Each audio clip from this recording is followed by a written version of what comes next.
Well, good morning, everybody. Ben and Woods, 97.3 The Fan, our final day out in Peoria at Padres Fantasy Camp, and it is coming to a close later this afternoon, but we'll be here all 4 hours for you. Let's get your heads right on a Wednesday.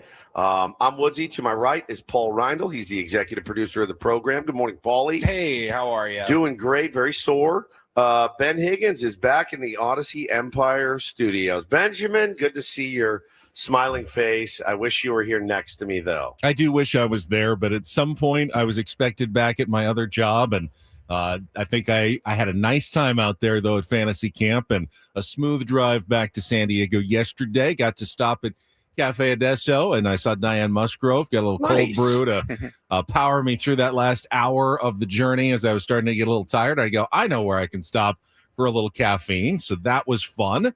And ultimately, it was an uneventful drive back to San Diego, which is all you're hoping for. Yeah, no question about it, man. I'm excited to get back. I mean, I'm ready to. I have a championship game today. I'm very excited about that at 2:15, which probably is going to end up being more like 3 o'clock, if I'm being honest. So 100%. it's going to be an extremely, extremely long day and night. And then tomorrow's show, you never know what you're going to hear because I just don't know what time I'm going to get in and get settled. And, I was FaceTiming with the wife and kids last night, and holy smokes. I mean, my kids have been apparently out of control for the entire week that I've been out here. Dad's got to come back and swing the hammer a little bit, I guess. And it makes me very nervous because we're going to be out here again in like a month for spring training. And I'm based on the way they were acting. I go, do I need to just commute? Should I just drive in, do the interviews, drive home, then get up extremely early, drive back, do the interviews, drive home? Like, I don't know that I can leave them alone anymore. They've been driving my wife insane. And so I just I don't know what to do. I will be currently, if they're listening right now, I will be researching boarding and or military schools during breaks here while we're out here in Peoria. But yeah, they have not been their best selves with their dad not in town. That's a tough parenting dilemma because when you're gone for several days, especially when your kids are that age, the last thing you want to do is be the meanie dad when you come home. You want to come home and spread the love. Oh, I missed you guys so much. And, make sure, obviously, that they still love you as a dad. And if you come back and you're instantly, all right, we got to shape up here. And, the vacation time is over. You were bad for mom. And then they're like, oh, I don't want dad to come home. I want him to stay away. So you hate that feeling.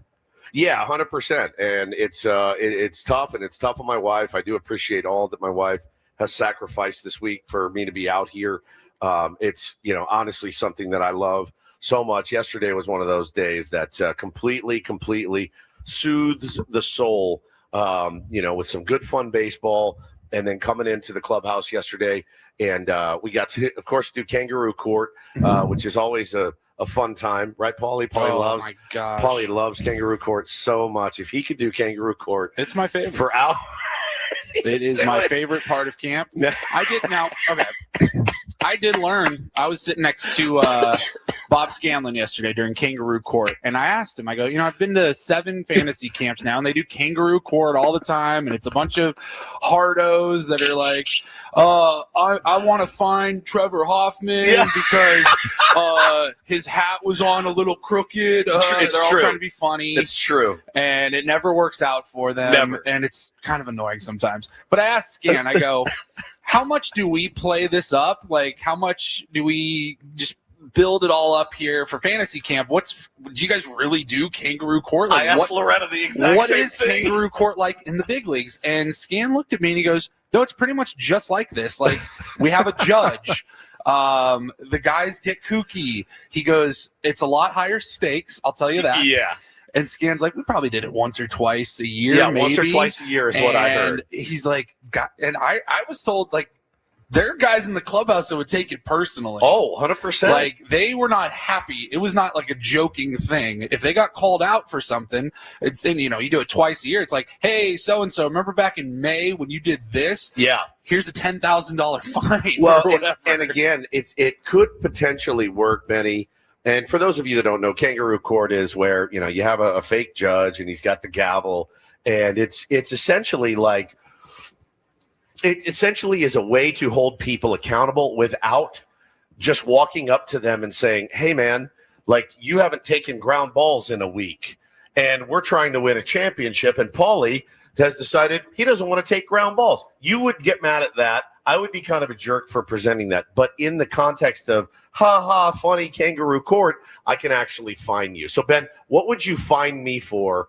in kangaroo court? Like, we could get it all out. We could do our own Ben and Woods kangaroo court. I think, first of all, I would fine you for your reluctance to go out after like 7 p.m. when we're on the road most days. Yeah, that's fair. But you did okay this week. Did you guys go out last night for dinner, or did you crash at the pad one last time? You would have been very proud of us. Me and Paulie and Major and Arden, his producer, went out and had a lovely dinner at a place here in the Peoria, Glendale area called Yard House. It's a chain. Yes. I'm so sorry. I'm so sorry.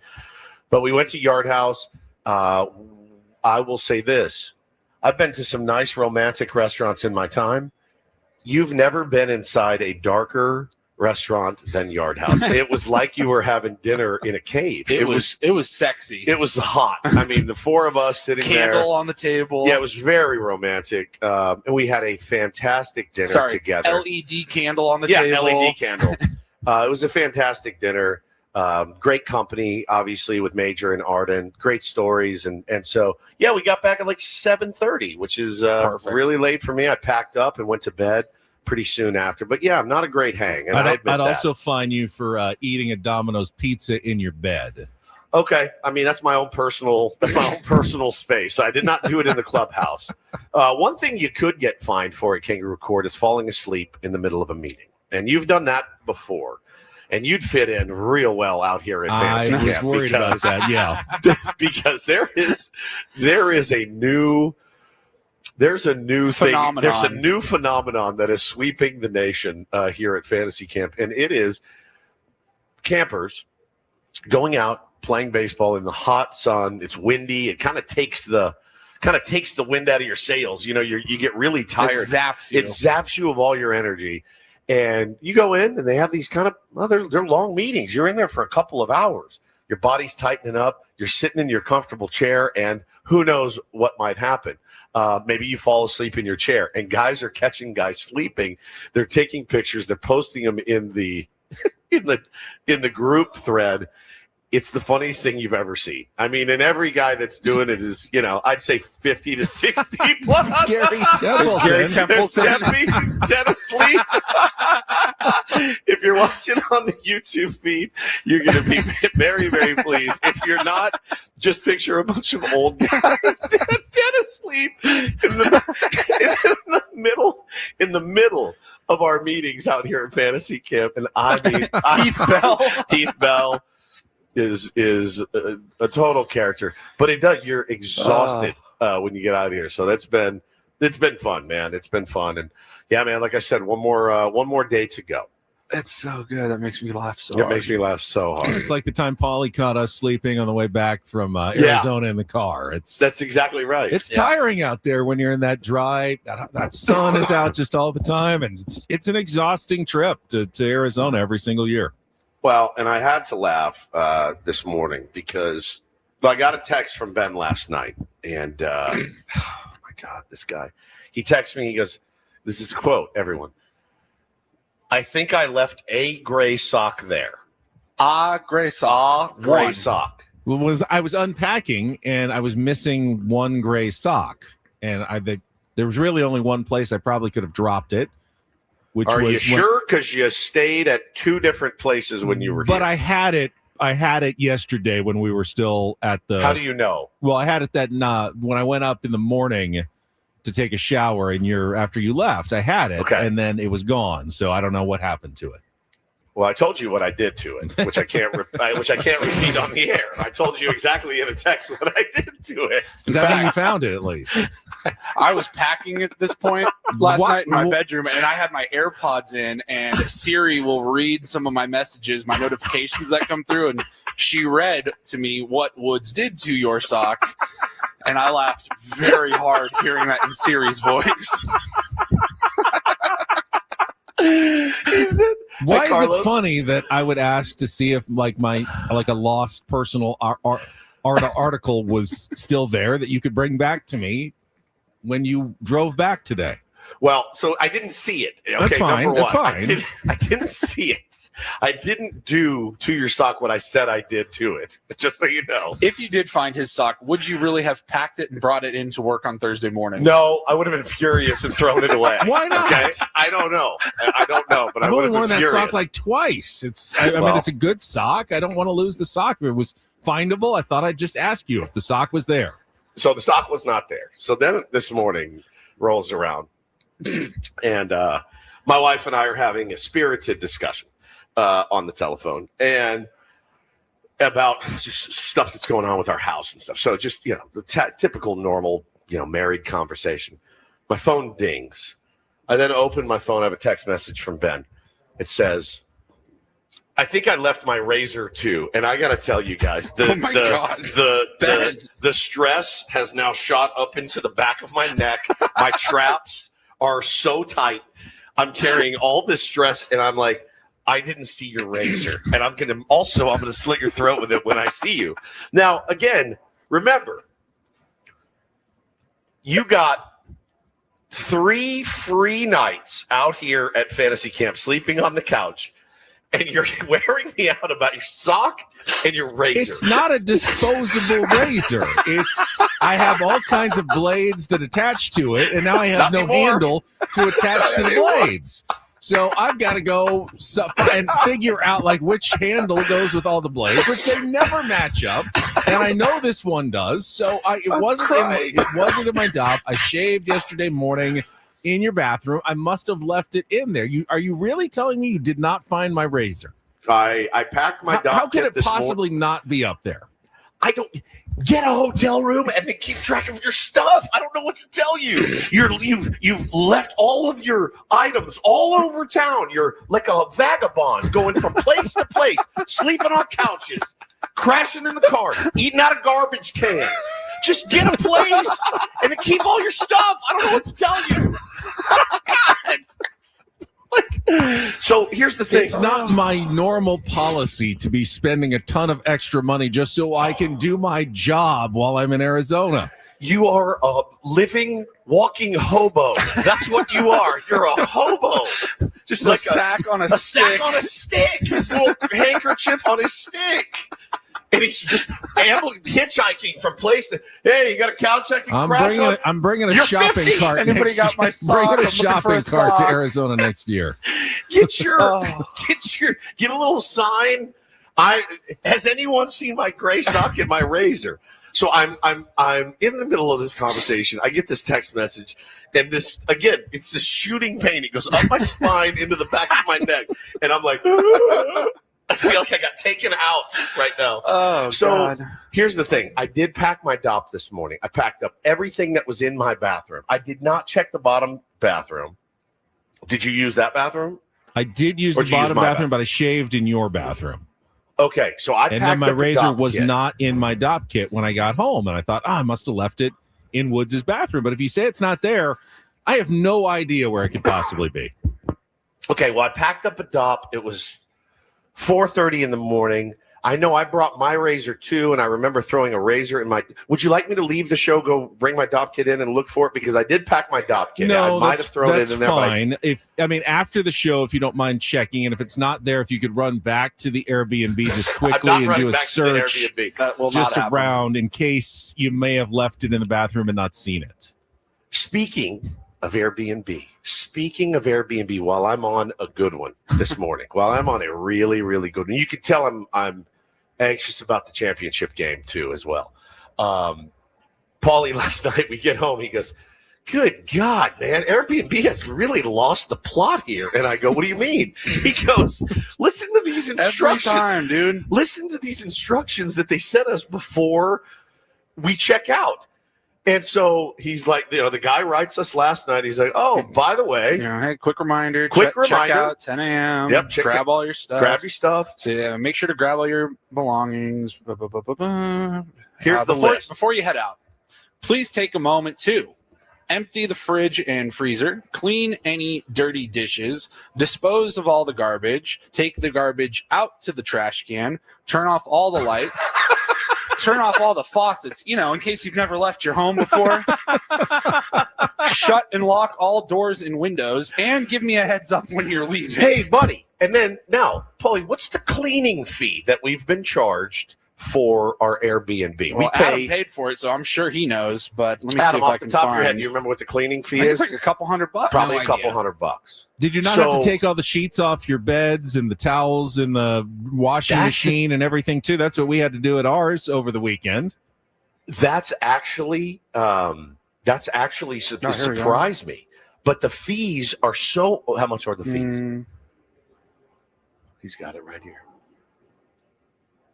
It's like $300. $300, guys. Whoa! I'm sorry. No, it's like $200. $200. $200. There's a cleaning fee. You're telling me you can't take that. What's in our fridge? There's like a thing of watermelon, some berries, like a Gatorade. Like that's on you, dude. You know what I have to do when I leave a hotel room? Nothing. Literally nothing. Nothing. I pack my stuff and I walk out the door. And so, yeah, obviously there's pros and cons to both, right? Hotel versus Airbnb. There's pros and cons there. But, man, this guy dropping that list of like, hey, make sure you clean the dishes, take out the garbage. That's like, not a him thing. Every Airbnb has done that, Airbnb. and it's just annoying. You're like, wait, what's the whole point of this? I'll do all of that, but you bang that $200. Right. That's the trade-off. Wait until you get hit with the sock and razor disposal fee after they find it back at the Airbnb.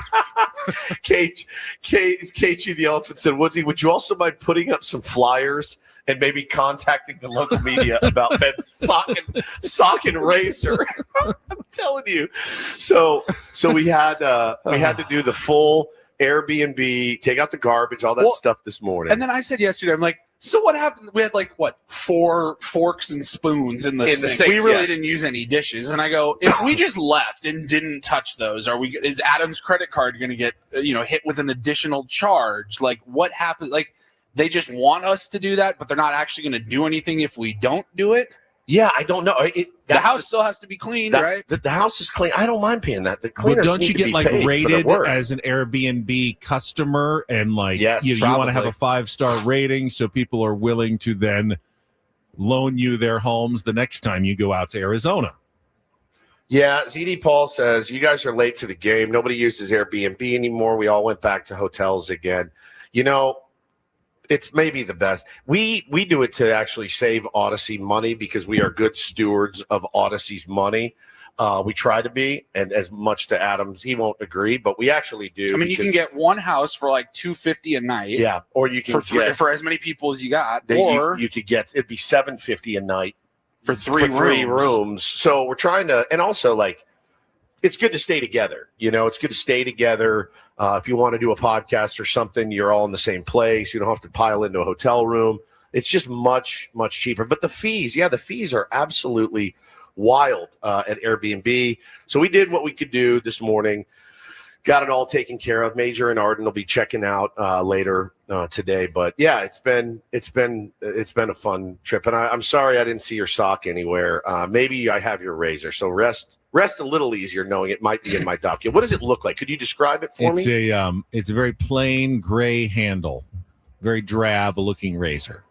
Now I've got the same one. I may have grabbed it. Okay. I may have grabbed it. Did you use it? I will. No, I didn't use any wait razor on this morning. pins and needles for you to return, and until then, I will somehow make do without my regular razor. Yeah, because you're good for 2 weeks without having to shave, right? Well, I have to shave my face every single day for television. I had to use my body trimmer that you gave me to shave my face today, and I don't know if that's supposed to be allowed or not. I had that moment are you allowed to shave your face with your body hair trimmer? I used the lowest setting and just kind of gave it a once over. And I bet your face is slightly irritated. Well, my face is always slightly irritated, Woods. I'm always slightly irritated myself, but so that's the razor that you used on your nethers. Correct. And now you've used it on your face. Which was a little. I hadn't I've used it in a done few it. It's days. not my It's been favorite. gone, but I didn't like the idea of cross-contamination. But it was the only thing I had available to me this morning because I had all kinds of razor blades, but nothing to attach them to. Have you guys, quickly before we go to break, have you guys ever lost the handle, taken just the blade, held it in your fingers, and ran it up and down your face? I've done that before. Really? I've Does it done work? that before. Yes. Yeah, it's not great. That's terrifying. It's not great, but I've done it. I've done it before in an emergency when the same thing happened. I left the handle but had extra razors and extra blades and held it in my hand and ran it down my face. So, you got to make do sometimes. Who needs the handle? The handle is simply big razor trying to make more money. Big razor. Just get the blade and just gently scrape it along your face. Gently scrape it along your face. Exactly. All right, we'll take a break. Benny, set us up for the next segment. Absolutely. We still have more fantasy camp coaches we're going to be talking to today. So, we haven't hit. I mean, there's still like 5 or 6 I feel like we need to talk to before we leave. So hopefully a few of them will stop by between now and the end of the show at 10 o'clock this morning. Otherwise, had some, big baseball news yesterday, and the Padres were somehow somewhat related to that news. So we'll get into that. Coming up next, we'll get our first check of traffic with Kelly Danick. Split show today. Paulie and Woods out in Arizona, last day of fantasy camp. Ben and Adam Klug in our Odyssey studios on San Diego's #1 sports station, 97.3 The Fan. Gambling problem? Call 1-800-GAMBLER. GEGE 000-466. For a full list of games and rules, played at 7 Mile Casino. Visit 7milecasino.com. Did it again as they were driving back yesterday, Woods. I saw the what I call 70 Mile Casino. And I go, I'm not even close to home yet. I'm not even like remotely back to San Diego. And I still wonder who comes out here to play cards when 7 Mile Casino exists and is so easy to get to right off the 5 freeway in Chula Vista. That's exactly right. I mean, look, that's a different facility out there. It's big and it's kind of cavernous, and you can get lost parking your car. 7 Mile Casino is a different scene altogether. It is a place for card players. You can pull up, walk right in. Takes you 30 seconds to walk inside, and you're in a smoke-free environment playing your favorite card games like Texas Hold'em, Pai Gow, Baccarat, and, of course, California-style blackjack. But it's still a 24/7 option. Right now, if you're getting off the overnight shift, I know a lot of people work odd hours. They need a place to go. Not a lot of places in San Diego where you can get 24/7 entertainment and good food on the 24/7 players menu at Sammy's at 7 Mile. Enjoy their bar, the TVs. The patio is amazing right there on San Diego Bay with fantastic views. Just enjoy everything that our town has to offer, plus the best card gaming in town. It's all at 7 Mile Casino, just 7 minutes from downtown.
Hey, player, this is all yours. This room with this view. This speakeasy with this cocktail. Hey, could you make that too? The spa with this. Ah. And this pool on this roof. This is all for you. The all-new Hamul Casino Resort, now open.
The news at the end of the show yesterday about Nolan Arenado being traded from the St. Louis Cardinals to the Arizona Diamondbacks. Welcome back. It is Ben and Woods on a Wednesday morning here on 97.3 The Fan. And, got details as the day progressed about how much of Arenado's contract the Cardinals were going to eat. Ultimately, with 2 years remaining, I think $42 million over the last 2 years. They are going to pay $31 million of that, and the Arizona Diamondbacks are going to pick up the other $11 million for Nolan Arenado to return to the NL West. But a little interesting note, guys, this morning from Ken Rosenthal, who said that as the trade discussions were going on, the Padres were the other team outside of the Arizona Diamondbacks, he says, that mounted, quote, the heaviest pursuit of Nolan Arenado, according to people briefed on the discussions. Now, of course, Nolan Arenado was not going to supplant Manny Machado at third base. The Padres' plan, had they acquired Nolan Arenado, would have been to move him over to first base and fill that need that the Padres are still looking for, a first base bat. What would you have thought about the possibility of Nolan Arenado becoming a San Diego Padre? Not much, to be honest with you. And again, I don't know that I buy it completely. I mean, look, it came from Ken, and I'd buy it 100%. Do you? To me, that screams AJ Preller in a nutshell, a veteran player who's not a first baseman at all, who is a third baseman and could only, in my opinion, that screams AJ Preller even more. Like, but let's just acquire a guy I like. I've had my eye on for a long time. We'll figure out where to play him once we get him into the building. Well, okay, like let's have an honest discussion about this, because I can recall you lauding AJ Preller all week long, saying that he's gotten better at his job over the years. He's learned from his mistakes. I think that would be a colossal mistake to bring in Nolan Arenado, because I do think, for good or bad, I think that would piss off Manny Machado. I do, because one error from Manny Machado, it's why is it Nolan Arenado? You know what I mean? Like, why would you open that can of worms if you're AJ Preller? Has he learned from his mistakes or not? Well, ultimately, I wouldn't have paid $11 million of his salary. He's just not. Is it 2 years? $11 million. It's 2 years for 11. Yeah, 2 years for 11. So essentially, they're paying him $5.5 million a year on a 2-year deal, with the Cardinals picking up all the rest. Now, he also isn't good. He's also not a good player anymore. I mean, he's not terrible. He's not what he used to be. Obviously, I wouldn't say that. What was it? His OPS was 666 last year. I mean, he's OPS plus was 87. His OBP was 289. I mean, there's nothing there. No, that was pretty bad. He had a bad year. Everyone knows he's a worker. Everybody knows he works hard. There's no question about it. Grinder, all of the intangibles Nolan Arenado has, but then you're asking him to come to a new team and play a new position with Manny already at third. I don't know. If that had happened, I think I wouldn't have been super excited about it. 5 years ago, it would have been a great move, great move. But now I don't know. I think there's other guys out there that you probably can be had for cheaper that are right-handed bats that actually can play first base and aren't going to piss off your third baseman currently. Well, the Padres, according to Ken Rosenthal, were essentially pursuing him only if they could have gotten him for nothing. Essentially, the Cardinals would have paid his entire salary, and perhaps the Padres would have kicked in a better prospect than the Arizona Diamondbacks did if St. Louis was interested in doing that. But St. Louis has already paid. Get this. They have already paid this offseason $59 million to other teams to pay players that aren't on their team anymore, including Sonny Gray was paid a bunch of money to go away to the Boston Red Sox in that trade. And they also, in another trade, offloaded a bunch of salary as well. And now they're doing it again. So the St. Louis Cardinals are in let's get rid of as many expensive players as we can right now mode, in the hopes of being better in a year or two. But they certainly, if you're a Cardinals fan, this has got to be a tough offseason to stomach. Well, that is what you call a true rebuild. That is a true rebuild, when you're getting rid of that and you're paying all that money for guys to go away and you're really trying to clean the slate. Expect a few more of those guys to be moved to. Brendan Donovan's probably going to get moved here quickly.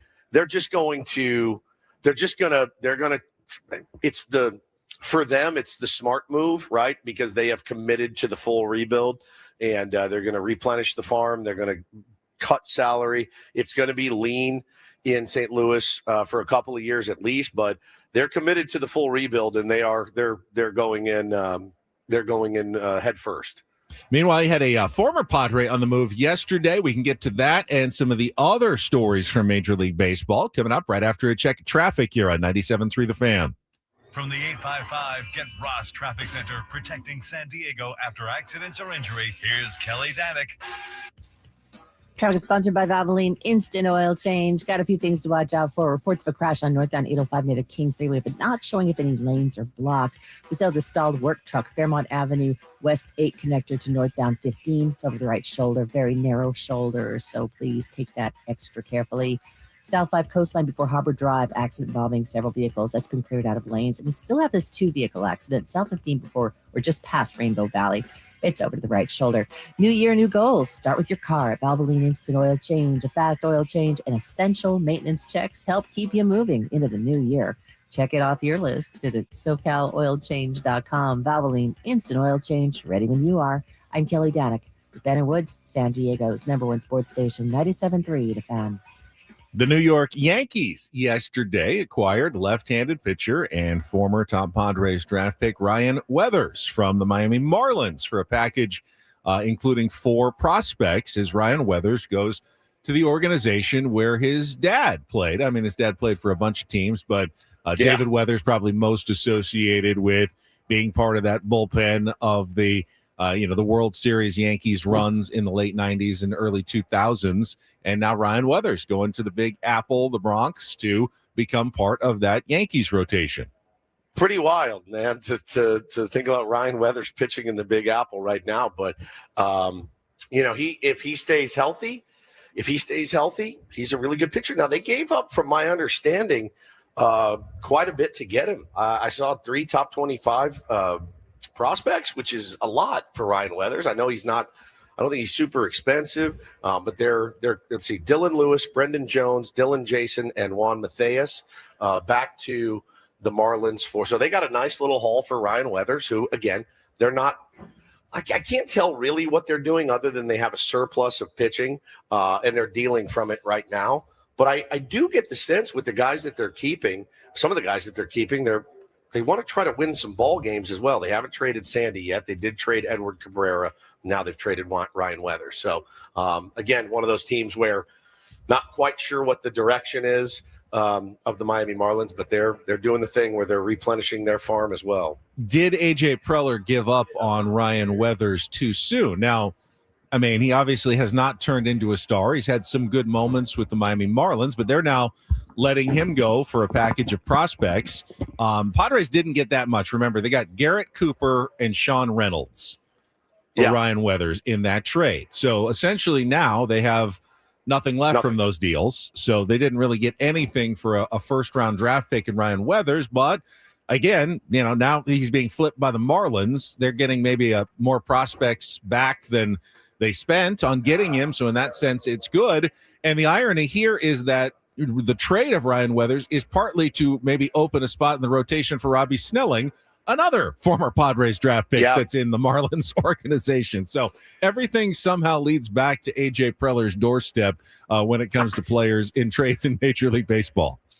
Especially with the Miami Marlins. But it's interesting when you talked about that. We talked to Logan White, recently retired, as you know, won the Scout of the Year last year at the Baseball Writers Association dinner, and then retired.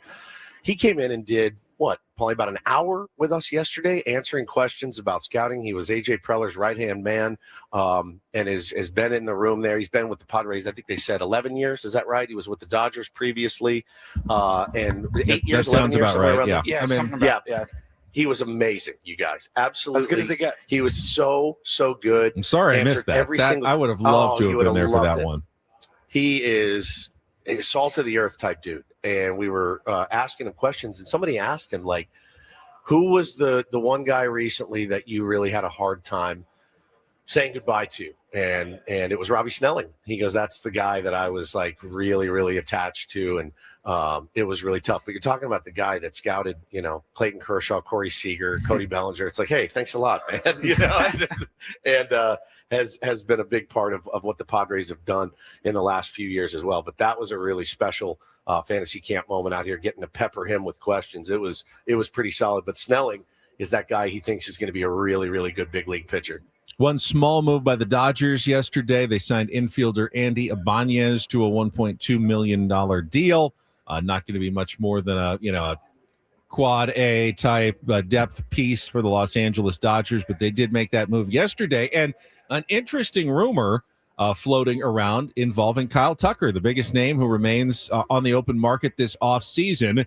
And he has not found that long-term deal, the $400 to $500 million contract he's been looking for.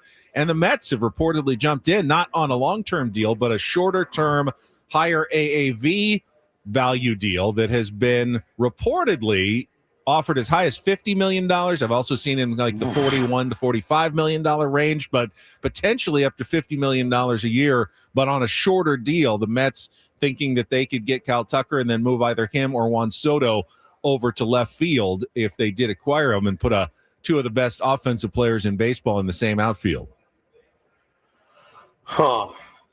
Did they say what the length of the deal was? They gonna be? did not. Just shorter term, I guess maybe 3 years, something like that. 50 a year. Yeah, but not the 400 to 500 million that he was looking for. So who knows if that's intriguing. What's Juan Soto's AAV? Juan Soto 40 is making $51 million a year. 15 years, $765 million. Good God. There's a Met fan here, and a guy that he lives in New York and follows the Mets. I wouldn't say Met fan. And he was telling me, he said, they are really thirsty and hungry for Tarek Skubal, because who wouldn't be? And they're going to try to ride out, the rest this last year and then throw more money than any pitcher has ever seen at Tarek Skubal.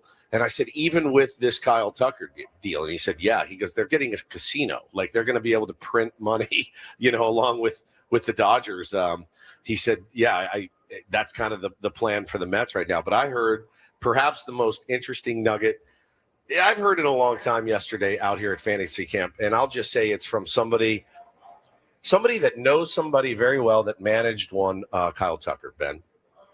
And the quote I heard about Kyle Tucker was that this person said, I wouldn't sign him for $1. You have to beg that guy to be in the lineup every day. You have to beg him to play the game of baseball. And it's like, wow, like, hey, man, come on, dude. We need you today. Come on. We need you. Hey, Kyle, we need how you. You feeling today? Hey, how you doing? Can you play? Can you go? And it's like, wait, excuse me? And now, you're talking about a team willing to offer somebody $50 million that may not even like baseball all that much. You pair him. And it wasn't there kind of a little allusion to that in that article? Yeah, Ken Rosenthal just said, his low-key personality may not be an exact fit for the Big Apple. I don't know if that was some coded terminology from Ken Rosenthal, that is a reputation that may be more known around the league than it is among fans about Kyle Tucker. Now, on the other side of that, of course, Woods, is he is still one of the best players in baseball, even if that is true. And even if that's true, yeah. I think as a team, you can say, hey, we get him in the right situation. Maybe he's never been in the right situation. He's already this good. How much better could he be if we get him in the right situation on our team and find, really unlock that even next level of Kyle Tucker that people didn't realize existed at this point?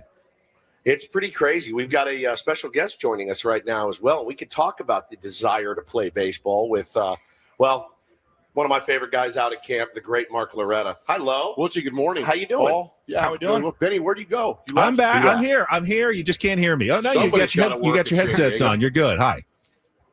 Oh, you're in camp. I am in San Diego. Yeah, I'm back in the studio. Okay, sorry. It's so nice to see you guys here in the morning walking in. Yeah, I bet it is. Hearing us screaming back in this cavernous lobby here. But Mark Loretta joins us right now. We were just talking about Kyle Tucker, the rumor maybe to the Mets for $50 million a year. Yikes. Which is a lot of money. And the word, some things I heard yesterday kind of blew my mind, that he's a guy that you'd have to kind of convince to get in the lineup every day. And being that talented of a player and like, hey, come on, man, we need you. Doesn't love to play the game of baseball, but yet has all this talent. Yeah. You don't have to name names. Are there guys like that, Lo, where it's like, man, this guy's really, really good? It seems like this is more of a chore than playing this beautiful kids game that we play. Absolutely, yeah. And I wouldn't necessarily go off those rumors with Kyle. I don't know Kyle, so I wouldn't speak to him at all. But I did definitely play with guys who, they just didn't have a passion for it. They were great players. Their skills just kind of overpowered the game, but they didn't love the sort of the day-to-day grind. And it's not easy. I mean, you guys know, just being out here the short time you are, you get in that grind and you're never safe, right? So a lot of guys get some pretty big anxiety playing. Sure. I remember a guy very specifically that I coached with the Cubs who was like, man, I'm anxious all the time. And, there's always a degree to that with players, but I think we forget how much stress these guys can be under at times. Sure. Yeah. Sure. And conversely, then you've got guys that have reputations of like, hey, man, you should probably take a day off. Like how much did you respect the guys that showed up and played every single day, no matter what? That's Manny Machado. Yeah. Right? Limbs dangling. Like right. Yeah. Yeah. I mean, you would see, a manager or a bench coach come to a certain guy and say, hey, you're down tomorrow. You need a day off. He goes, F no, man. Yeah, I'm playing. I'm playing 162. And you listening to that, seeing that, it makes you want to do more for your team. Does. Yeah, it does. It really does. And I mean, that probably is the biggest factor that gains respect with teammates, is that you're out there every day no matter what. And the other thing is you're accountable. You say, hey man, yeah, I messed up. A lot of players fall into that trap of blaming others, or, oh no, I lost in the sun. Right. It's just like, hey, I messed up. It's a hard game. Take ownership, and then it's over. Yeah, for sure. Mark, I'd like to ask you, because I haven't had a chance to yet, when Mike Shildt stepped down and we started banding around names as a potential new manager of the San Diego Padres. Your name was brought up at least a few times. Did you ever go? We gave you a shot. We gave you a lot of. We wanted. Did you go down the road of that process at all? And what role did you potentially play in the eventual Craig Stammen decision? Yeah. Thanks for the question. Certainly wasn't. I think everybody was caught off guard when Mike decided to retire, and I think that just kind of a bell went off in my head, like, hey man, I might be the right guy at the right time, and I think AJ and Josh and stuff felt like that might be a possibility. So we talked. I did interview, and it went well. And actually, nobody really knew Craig was interviewing. Right, so he was in my interview. Yeah, he was in your interview. He was peppering you with questions, which I get, because that's stealing all your good answers. No, I didn't have that great of an answer. It's not rocket science, really. But no, I'm thrilled that it ended up being Craig. That's kind of the former player dilemma. Like when you retire and you have young kids, and you feel like you owe it to your family to be around. I had a couple of opportunities to coach, not to manage right when I retired. And it was just like, man, I can't do that. I can't go commit to that, even though I kind of was interested in it. Yeah.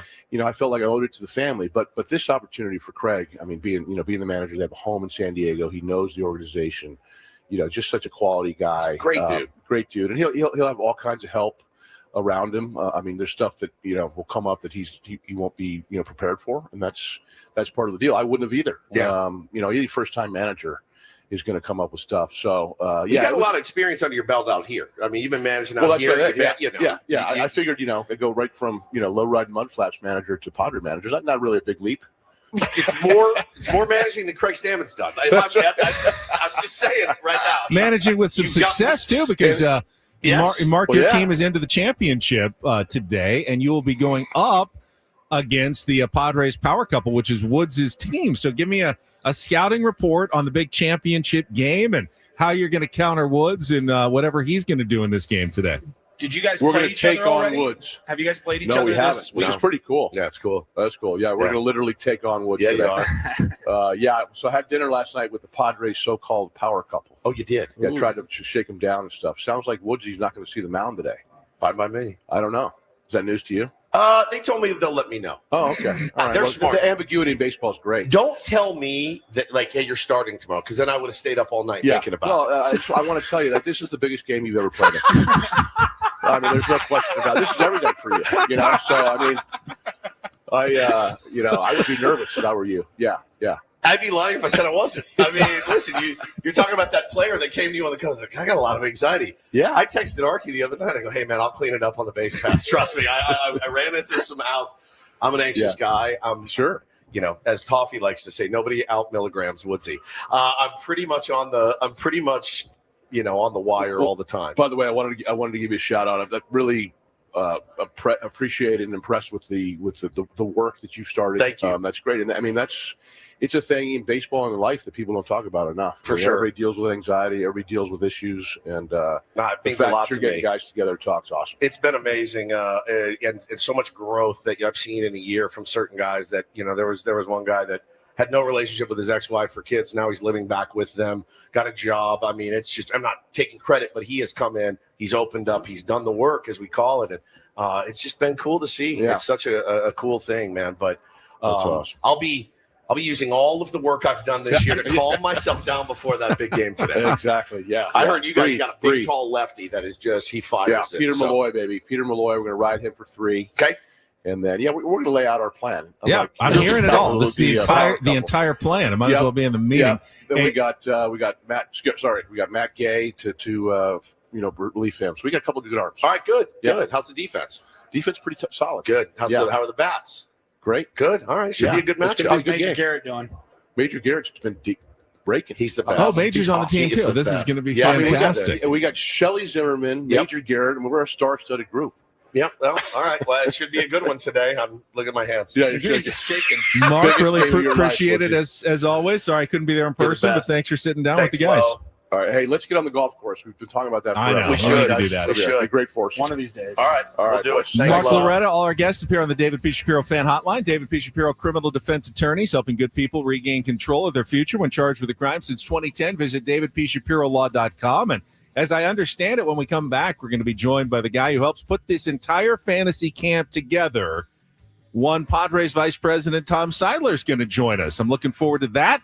Coming up next, hour number 2 of Better Woods on 97.3 The Fan. Don't go away.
Day out at fantasy camp for Pauline Woods. Championship later today. Our thanks again to Mark Loretta, who sat down, tried to get inside Woods' head a little bit, get him a little nervous for the championship game. But he also you don't need to get inside my head to give me anxiety or make me nervous. You know what I mean? But I also thought it was amazing that Lowe said what great thing the work is that you've done for mental health, and you really have taken a leading role in San Diego and in men's mental health in particular, and that was nice of him to point that out and acknowledge it. I didn't really know about that, and I thought that was really cool. It meant a lot to me as well, and it's just it's something I'm very passionate about and certainly struggle with, and especially on championship day, Ben. All right, do we have another guest sitting next to you? I can't see him. You can't see him. No, I cannot see him. We sure do. We've got Tom Sidler joining us. Good morning, Tom. Morning, Ben. How are you? I'm good. I'm sorry that I couldn't stay for the last day, but I do appreciate you including me in some of the fantasy camp fun, and I've enjoyed my last 3 years coming out. Sorry I didn't do it earlier. It took me so many years to finally get out there, but I've had a good time being part of the show, at least in my little way.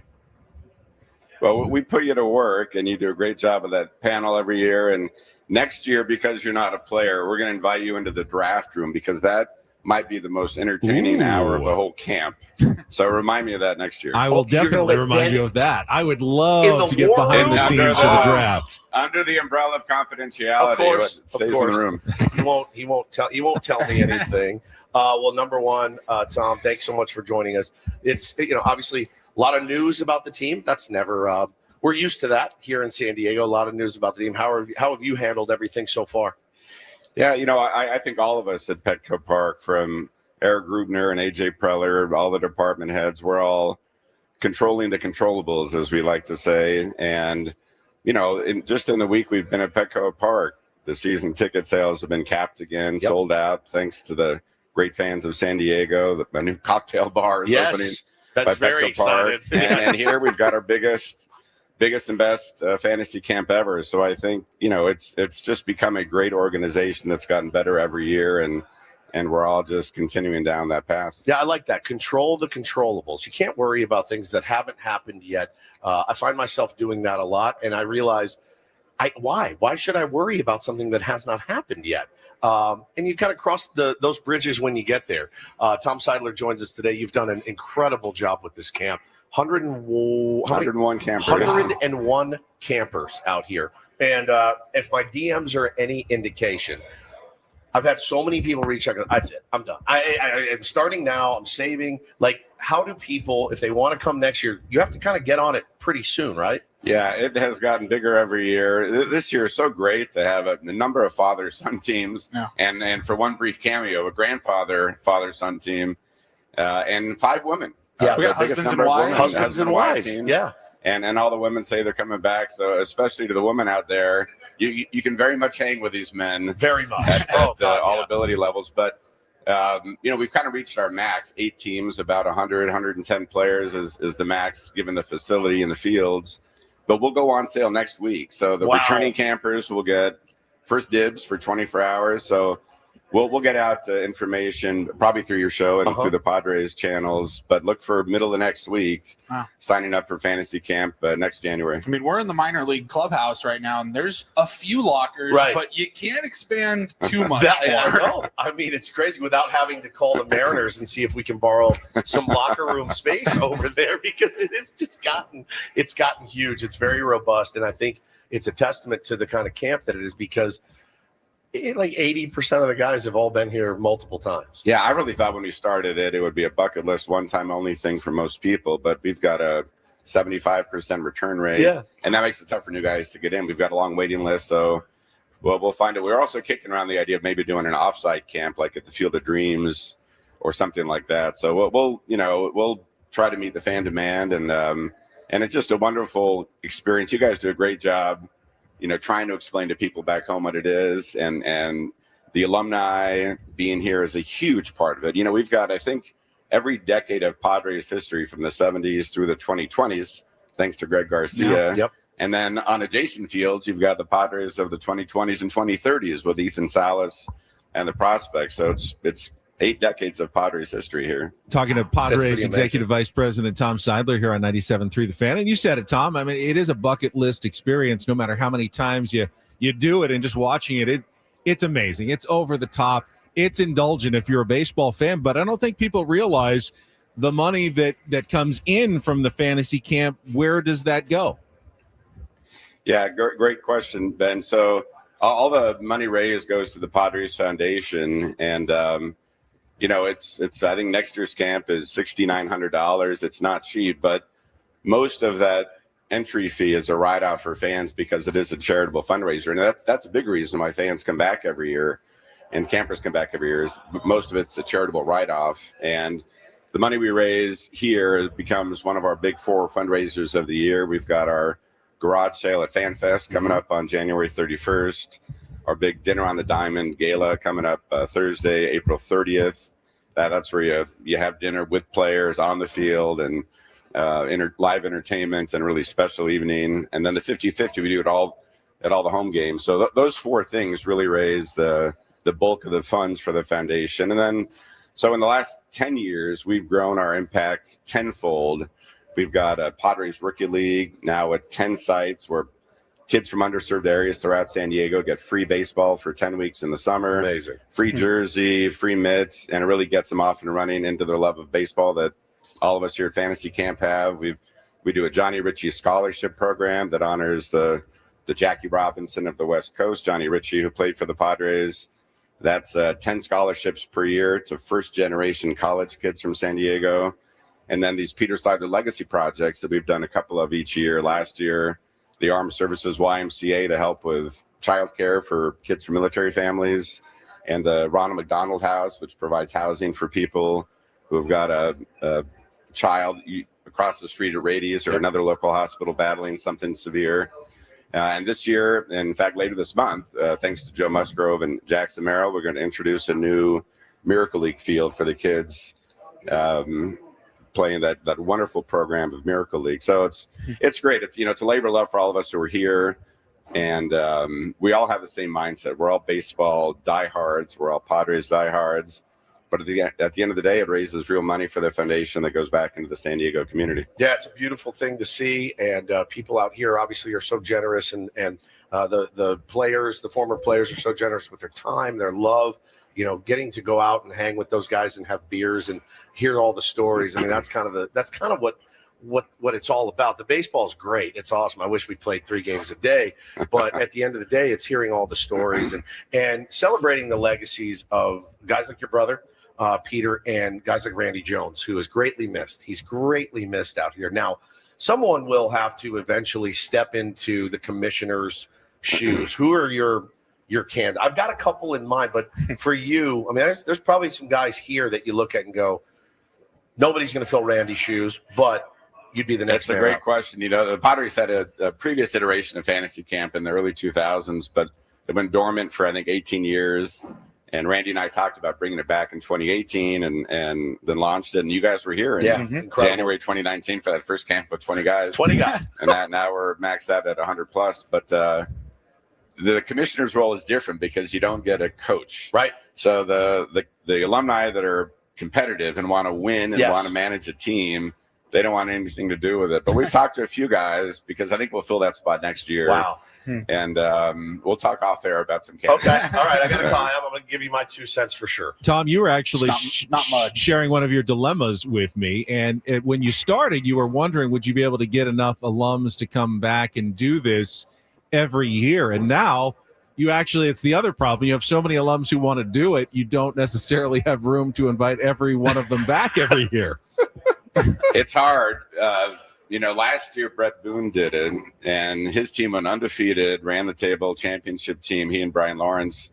And 3 months later, he was the Texas Rangers hitting coach. So we tell the alumni, hey, this is a last chance. It's a springboard to another gig. But Brett Boone not being able to do it this year, open up a spot for Greg Vaughn. And we've tried to get Greg here every year, but he was doing.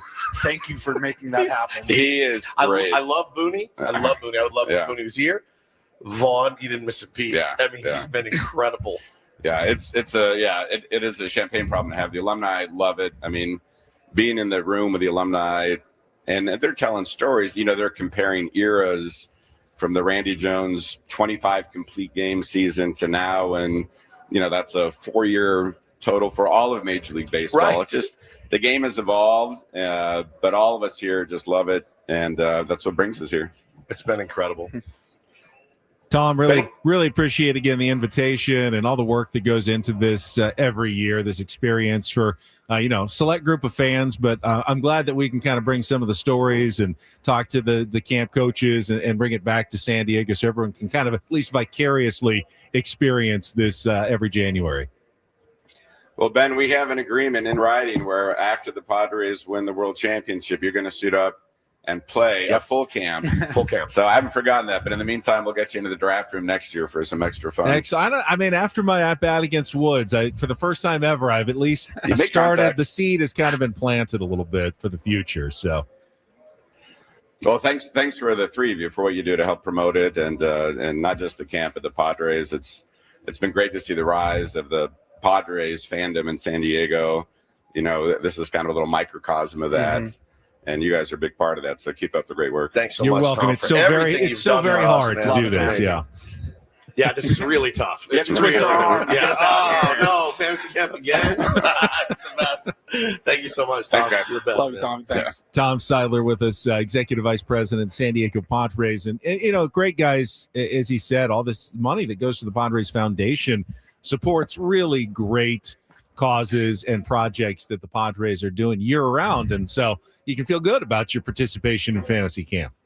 Yeah, I mean, you feel sore about your participation in fantasy camp too, but you do feel good that your money is going to the right places here in San Diego. All right, let's take a quick timeout. We'll come back if you'd like. We can get to Don't Do This. Always know the rules of your sport before you actually start playing at a championship level.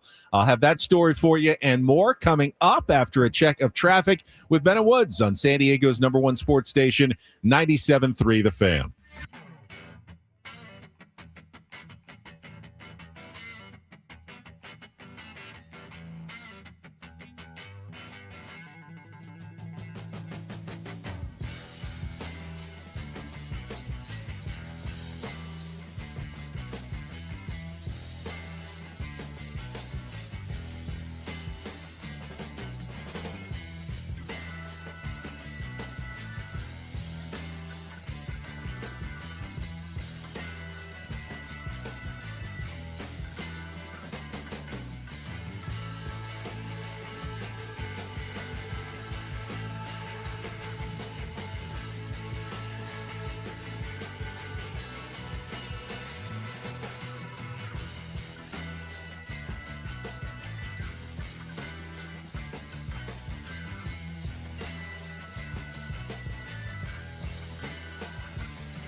Hey, player, this is all yours.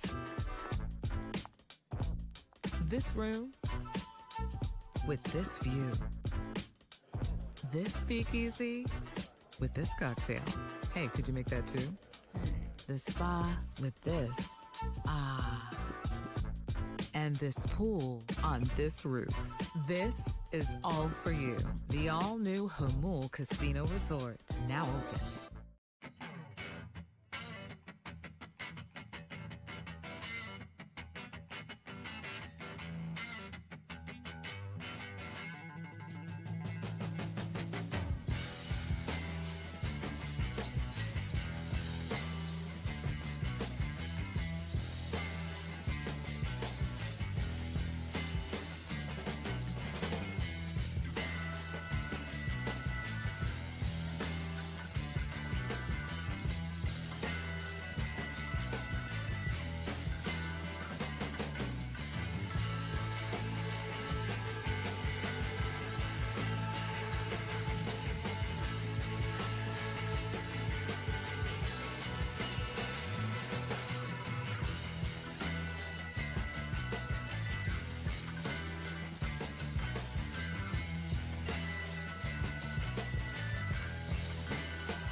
Hey, player, this is all yours.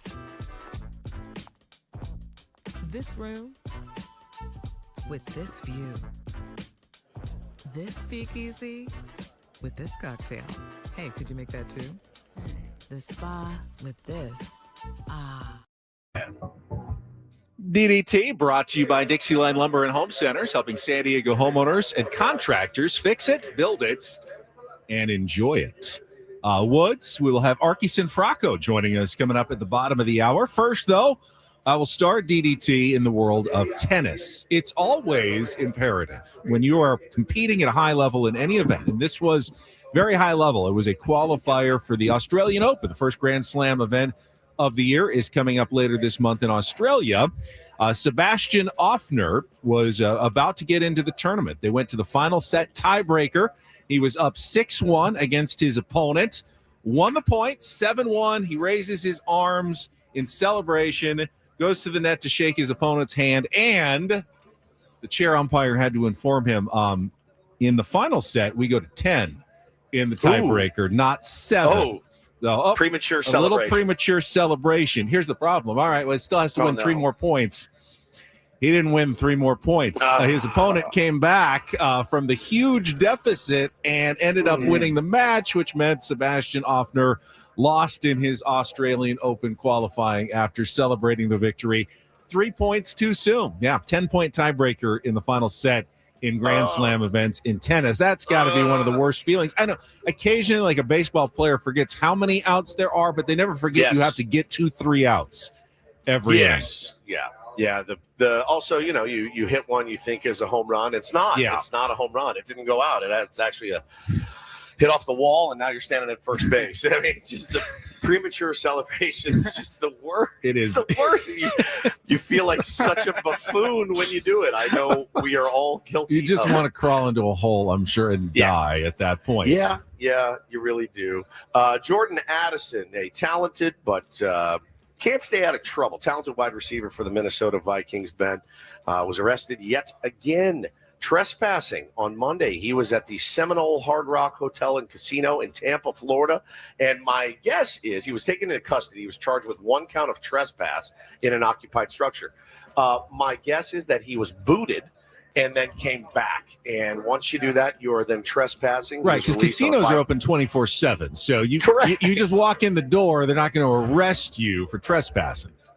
Correct. Yeah. Or it's not like he was hanging around the tables, not gambling. You know what I mean? You can do that too if you want. Unless you went back like into the cage or the counting room or something, and then you would also be arrested for trespassing, I guess. That's another potential pitfall at a casino. But so it's not the first time he's been in trouble with the law. He was cited for speeding and reckless driving right before his very first training camp. Released, paid a fine.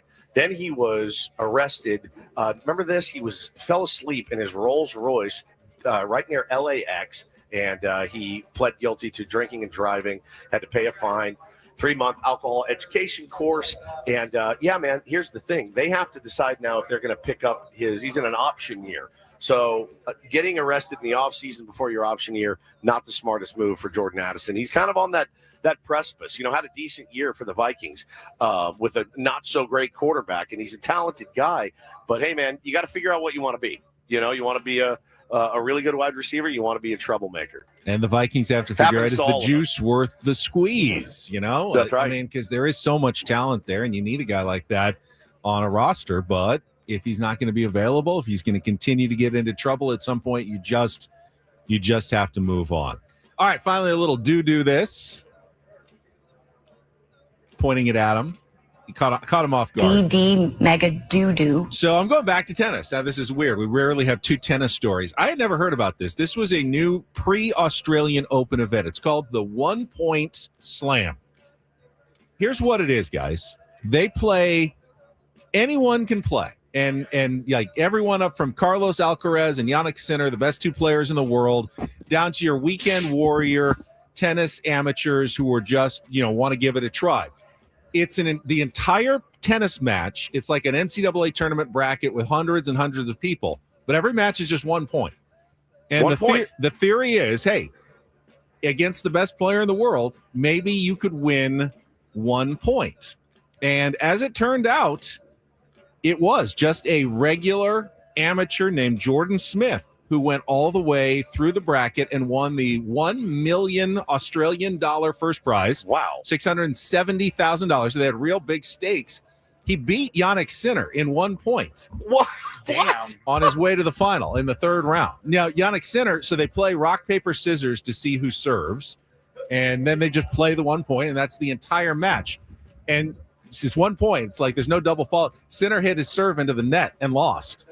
So the guy got to advance, and he made it all the way through to the final, ended up winning the entire tournament and the $1 million Australian dollar first prize. Can you imagine, like, other sports just condensed down to just like one moment of the sport, like one pitch for an entire baseball game or something like that? You know what they did here last year? They did a fantasy camper. You could sign up. We missed it. I think we were on the air, but they did a bunting contest out here against the minor leaguers. And one of the campers, our boy James Greaves. James Greaves won it. He beat all of the young up-and-coming prospects last year at a bunting competition. So I didn't know they did that. Yeah, they did that last year. He was telling me about it. It sounded Sounded awesome. I'm like, he goes out there and lays one down. I wish I would have known. I'm an excellent punter because I can't hit a lick. So, but yeah, that's a pretty cool thing. It's the old pros versus Joes type deal. Hey, boy. And in this case, it ended up winning $1 million Australian. And that is Pretty don't sick. and do this for a Wednesday. That was Don't Do This with Ben and Woods on 97.3 The Fan. Broadcasting live from the Bill House Studios. Bill House Plumbing, we know how. We'll take a little early timeout because Arky Sinfracco, he is one of your coaches, correct, Woods? Yeah. All right. My skipper. So we had your opponent, Mark Loretta. Now your skipper, Arky Sinfracco, is going to join us live from Padres Fantasy Camp. We'll get to that coming up next here on San Diego's #1 sports station, 97.3 The Fan. First, though, I want to tell you about Prize Picks, my spot for daily fantasy. And Prize Picks has gotten pretty big. I mean, tens of millions of users with billions of dollars of awarded winnings. So they figured out how to do it, how to make it fun, how to make it easy online, and set your lineups for whatever sport you are watching any single night. All week long, you've got basketball. Of course, you still have the pro football playoffs this weekend, the college football championship game coming up on Monday. You take your favorite players, and you're simply looking at the numbers. So for passing yards, you may see like Josh Allen, 247 passing yards more or less. Or you can even like up that number. They'll have an option. Well, you want them over 300, you can actually win more. You're just putting together lineups between 2 and 6 players. And then if they all come together and compete, and you're right, you can win big money, up to 2,000 times your cash with Prize Picks. You can also play smaller games. You can play flex plays where you may set a lineup of 5 guys, but you only need 4 of them to win money. You don't have to be right on every single one. There's different ways to play Prize Picks, and it's really easy and fun.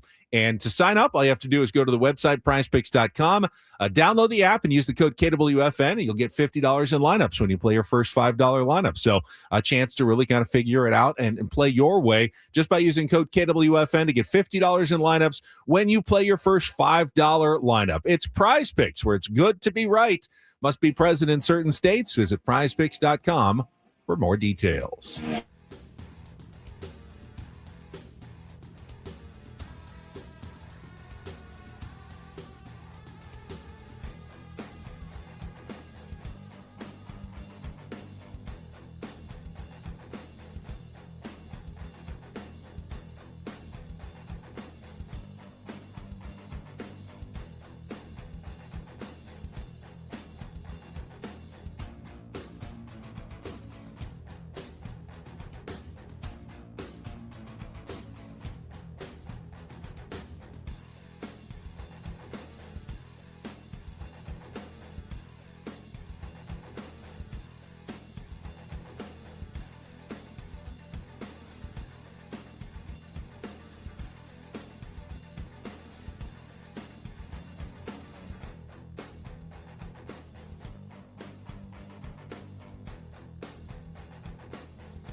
Hey, player, this is all yours. This room with this view. This speakeasy with this cocktail. Hey, could you make that too? The spa with this. Ah. And this pool on this roof. This is all for you. The all-new Hamul Casino Resort, now open.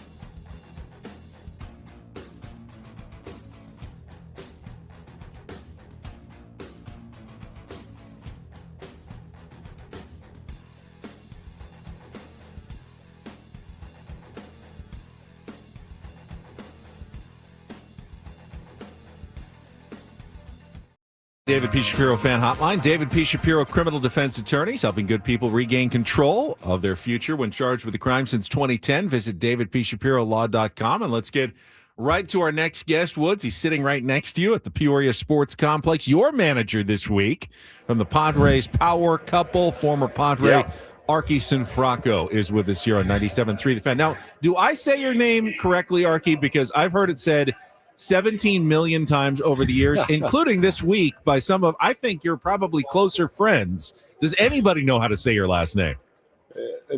Yeah, no, you're doing a great job. Keep it up. Yeah, I've heard Cianfrocco. It's Cianfrocco. Sinfrocco. No Franco. You're adding an extra N in the second half of his name, I think. Yeah, no N. No N. Sinfrocco. Sinfrocco. Sinfrocco. Italian?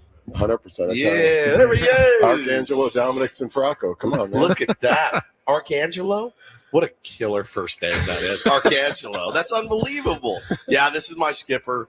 I got to say, I did not have the greatest tryout/assessment, but he had faith in me, put his faith in me, gave me a wink when he walked by. I went, did he really draft me? Because he was the one throwing me front toss, and I did not look very good in the cages solid, for assessment. Man. Come on. He's not going to say it, but 647. But batting average? Batting average, 647. Yeah, not too shabby. Slugging 882 out here. He's being modest. We just got the stats in, Benny. Yeah, it's been a good camp. You know, it doesn't matter though. Now we got one game to go. How are you going to perform when the lights are brightest? They wipe it all out. Clean slate. Yeah, but it's been a fun week. He's a hell of a skipper. He loves to get in my dome when I do something wrong, and I like it because that means he cares. But you can go ahead and tell everybody about the base running the other day. I got to be honest with you. when you come to fantasy camp, I think the greatest thing about us alumni when we come here, we just like, because every day we see something that we've never seen before in the game, like ever. We've seen thousands of baseball games, and every day we see something we never see. And Woodsy was a good example, a shining star of that the other day when had an unbelievable day at the plate. 3 for 3. Yeah. 3 for 3. Yeah. I've never seen a guy go 3 for 3 and make 4 unassisted outs on the base pass. Yeah, That's hard to do. I had a really never seen it before. I got to be honest with you. I've never seen it. I forgot how many outs there were first. Then I got it was line drive to the shortstop. I froze, got doubled up, and then I ran into an out. Got picked off. I got picked off as well. 4. I had 4 bases. Good God. Yeah, got picked off at second base. It was not my finest day. I was just trying to do too much, and it's the best advice somebody gave me in baseball is, hey man, just do less. Do less. Do less. Less is more. Less is more. And it wasn't my finest moment by any stretch, but I'm happy with the numbers right now. But again, it doesn't mean anything. We got a huge game today. Huge game today. Now, I'm excited. Pressure's on you guys, really, because you can rejigger the lineup if you want. But the lineup has been potent. It's been powerful, 6-0. Are you going to mess with this thing? Hold on. Don't deflect. The pressure's not on me. Pressure's on you guys. You're the skipper. Go get him, boys. Now, you listen to our show from time to time. You know I listen to it all the time. You know what a big deal lineup construction was with the San Diego Padres last you year. think? Come on, I mean, what are we doing here? Like, it's a huge deal. So you and Gogo got to get in the room and figure out who's going to hit where. Yeah, and Gogo and I, it's a great thing. We're just on the same page. Yeah. 100% all the time. All the It's great. time on the same 100%. page. Yeah. So I know you've been out here a few years. We always have such a good time. Does this give you the itch when you're out here? Do you miss playing? Oh, yeah. I always miss playing. Yeah. I mean, I miss what we have in that little clubhouse we have over there, right, Yeah. with the guys. It's so great to come here because one, the guys here are phenomenal. Like the people who come here for this, 100% great attitude. Love the game. Love the Padres. But after we kind of come off the field, we go back in our little clubhouse amongst the alumni guys, and the stories that are being told are it's just memorable, right? That's what it's about, right? You were telling some great stories the other night at dinner. We're joined by Arky Sinfracco, and he was telling some stories about when you came up with the Montreal Expos, Mm-hmm. and Gary Carter used to pick you up and take you to the ballpark every single Every day. So you Every day. didn't get like rookie haze. They were taking care of I did get rookie haze. You I did. mean, on the road. I got to wear a dress out of Wrigley Field one day on a travel day. Yeah. So that was kind of fun. They did the bit where they stuck you with the bill one night, but they didn't really make Stuck you me pay with it. the bill one Yeah. night. How much? It was $12,000. 12 grand. Oh, good Lord. What was that panic like? Do you remember? It was sheer panic. Sheer At that point, I didn't even get my first paycheck. Like 12 grand. What year was that? It was 92. So that's a $25,000 dinner now. Oh, yeah. Oh, easily, man. It was crazy. We had a day off, and the whole team was there, so it was a team event. Everyone went out and raged, Yeah. and they're like, "All right, Rook, you got it." You had not gotten a paycheck yet. You remember what your first Oh, paycheck was? We had a day off. We had opening day, and then we had a day off. off. So the opening day night, we all went out to dinner and stuff, celebrated kind of. Amazing. What was your first rookie paycheck? Do you remember? I don't even know. I think I don't even know, honestly. I think it was probably like $8,000. Yeah. I think. That wouldn't have covered it. Yeah, no. I don't know. I didn't even have a credit card then. I don't even think I made the team out of AA, right? I didn't have anything. I had to buy a sport coat to go on the plane from West Palm to Montreal. I didn't even have a sport coat. Man, You're still washing dishes to pay off that dinner.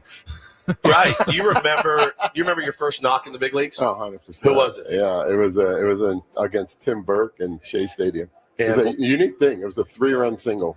3-run. 3-run single. Yeah. That's amazing. Very unique. There's some weird stuff that happened to me in my career. I swear. It's Like what? very unique. Like, Well, it's just, so you were, you're obviously busting my balls about a bad base running day, but Flan was talking yesterday.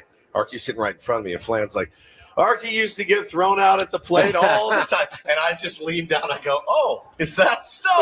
What was it? His send or was it I caught it. Was it his bad send Hey, or man. your bad base running? It's never the base runner's fault. Never. It's always the third base. It's up to him to judge if I can make it or not. I can only do what I can do.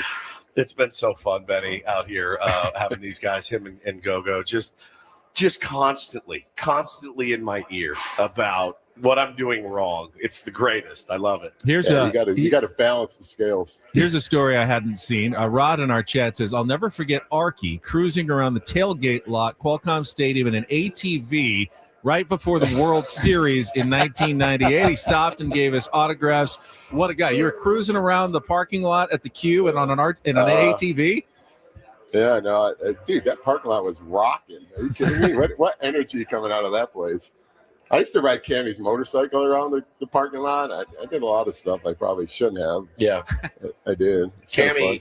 Cammy's such an interesting dude to have played with, I imagine. I mean, the probably cut up from head to toe, banged up all the time. What can you tell us that people love Ken Caminetti stories? Yeah. I mean, we were actually talking about him last night. We were going to dinner. We were driving, and we were talking about Cammy and just what a great teammate he was. And, I was kind of this quote-unquote backup guy since I was a utility guy. And so I spent a lot of time taking ground balls with him.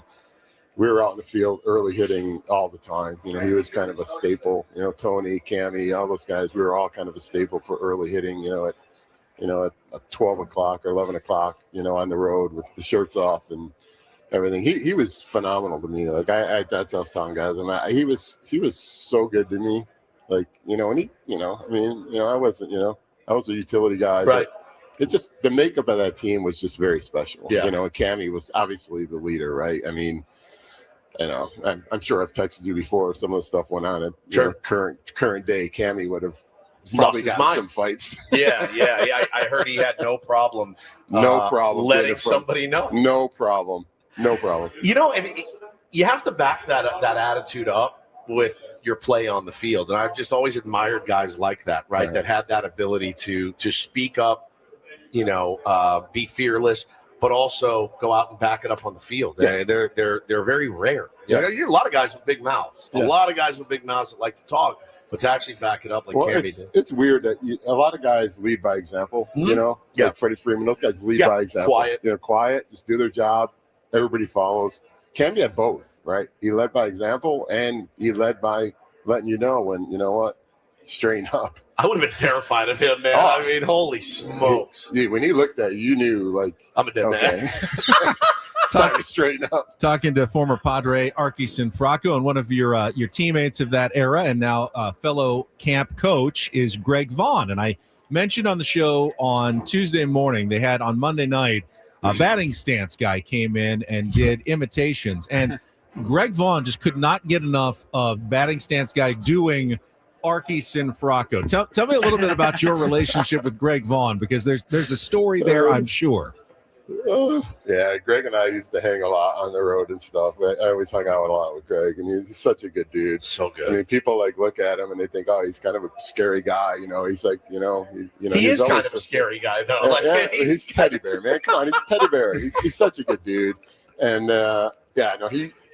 we used to hit early again. Greg was part of that early hitting group, and every time I got in the cage, he'd just give me, I never seen a guy go from 7 foot to 5'1", you know what I mean? Because I squatted a little bit. I didn't think it was that much when I played, but I guess even now when I look back on the videos, I did probably squat a little bit more than I needed to. But he used to give me every day in the batting cage and batting practice. He used to always wear you out. Oh, wear me out. And when obviously when this guy came and did it in the clubhouse, that was just, He loved it. Oh, He had loved the it. time of his life. Yeah. Well, we're excited about the game today. You know, you'd hate to lose the last one. We've had such a great camp. We're not losing. What are you talking about? I didn't say we're losing, but we got it's a formidable team we're going up in his against. dome. Mud and Don. What is the pitching plan today? Any idea? We're going to keep that close to the vest until it's time to kind of strap it on and play. Loretta already, he explained everything. You're going to get the lefty for the first three. Yeah. He laid out his whole I plan. appreciate that. The lefty That's good. and then the righty. That's So really good. make your lineups accordingly. We don't want people to get a little, kind of championship, anxiety. Well, So I heard them in the cafeteria yesterday. Mud and Loretta talking about if they win another one, they're officially a dynasty. So they're already planning the celebration. So I'd like to take it to them today. That's why you play the game. That's why you play the games. That's I'm exactly excited. right. It's going to be a great game. I am too. Arky, thanks for everything this week. You've been incredible. Such a great coach, such a great dude, and man, just appreciate all of the effort. No, man, I appreciate you guys. Thank you, buddy. Appreciate Thank it. you. Arky Sinfracco with us, looking for the championship today with Woodsy on the field. We're going to check traffic. I understand that Andy Ashby in the building. Still haven't talked to Ash. Terry Kennedy in the building as well. So we'll have more guests coming up from Padres Fantasy Camp after a check of traffic on 97.3 The Fan. From the 855 Get Ross Traffic Center, protecting San Diego after accidents or injury, here's Kelly Danick. Traffic is brought to you by Valvoline Instant Oil Change. We're getting reports of collision on the Miramar Way on-ramp to southbound 15, but not showing if any lanes are blocked. Other than that, no other incidents or accidents to mention, guys. New year, new goals. Start with your car at Valvoline Instant Oil Change. A fast oil change and essential maintenance checks help keep you moving into the new year. Check it off your list. Visit SoCalOilChange.com. Valvoline Instant Oil Change. Ready when you are. I'm Kelly Danick with Ben & Wood, San Diego's #1 sports station, 97.3 The Fan. Remember to be listening at 9 o'clock this morning when we announce today's biggest fan for a chance to qualify for our grand prize night in an Odyssey Suite at a Padres game this season with all the fan staff catered by Spiro's Mediterranean Cuisine. All you have to do to register your name is go to 973thefansd.com/biggest fan, and you could have your name potentially called at 9 a.m., 1 p.m., and 5:30 p.m. weekdays here on 97.3 The Fan. Does Woods know that we are actually still in the segment because he doesn't even have his headset on and he's like walking No, away he does right not now? know. He thinks we're at commercial He thought break, we I went think. to a commercial break, but we're actually right still in have the like 10 middle more of a minutes. very, We're in the middle of a very show. long segment and long show. We just did traffic. I forgot I was going to go pee. Yeah, sorry. No, you've got about 10 more minutes before you get to use the facilities. We haven't brought up the biggest sports story of the day yesterday since we got a couple of minutes here, and that was the resignation of Mike Tomlin as head coach of the Pittsburgh Steelers after 19 winning seasons, 19 non-losing seasons as head coach of the Pittsburgh Steelers. Honestly, that has to go down as one of the most remarkable coaching accomplishments in the modern era of professional sports. To be with the team for almost 2 decades. We're not talking about like Duke basketball. Yeah, it was easy for Mike Krzyzewski not to have a losing record at Duke. But in the NFL, in a league that is based on parity, drafts, and a salary cap, to never once have a losing season has really got, I mean, it's underrated. Like, wow, that is incredible what he did in 19 seasons. Yeah, it really is. And I do wonder, was this of his own free will and volition? Was it a, hey, we love you and respect you too much to fire you, Mike, so we can let you walk away? I don't know. Has he commented on anything like that yet?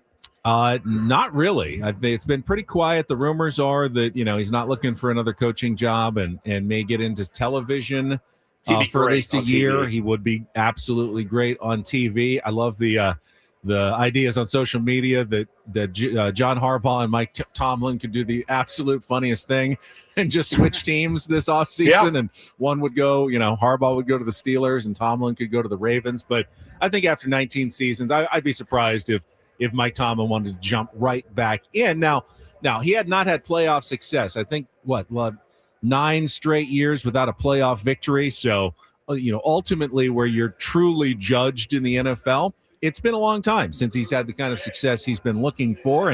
And ultimately, if that was weighing on him, if behind the scenes there were talk among ownership that maybe it's time for a new voice. I mean, the team that has had 3 head coaches since 1969, Chuck Noll, Bill Cowher, and Mike Tomlin, is looking for a 4th now. And, eventually everybody's time must come. That's 4 coaches. It's just bananas. We've done that since we started as a show 8 years ago. We've been through 4 managers. I mean, how rare that is in professional sports. You see it in high school sports. We're on our 5th manager with the San Diego Padres. Andy, Jace, Bob, Schultz, and now Stammen. Stammen. Wow. Mm-hmm. Wow.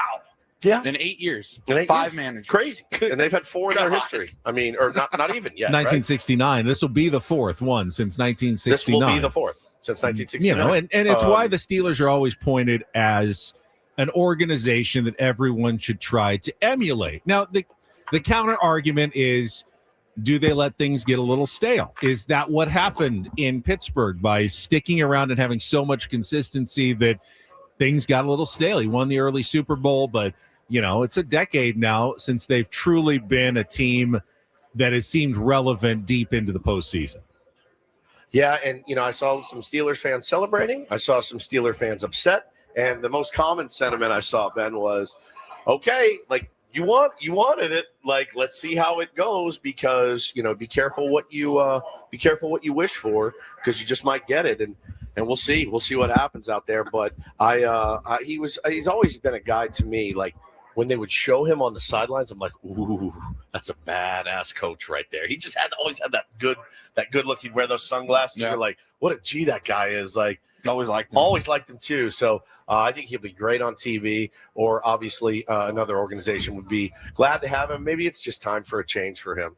Yeah, and when he took over for Bill Cowher, I think we all said, well, there's no way Mike Tomlin's going to have the kind of success that Bill Cowher did. And yet he pretty much duplicated the success that Bill Cowher did, and he just picked up where he left off. And probably it's a sign that the people running the team, the Rooney family, go about things the right way, make good decisions. And that's really all you can ask from ownership. And at that point, let their coaches do their thing and do it with more patience than most ownerships show in professional sports.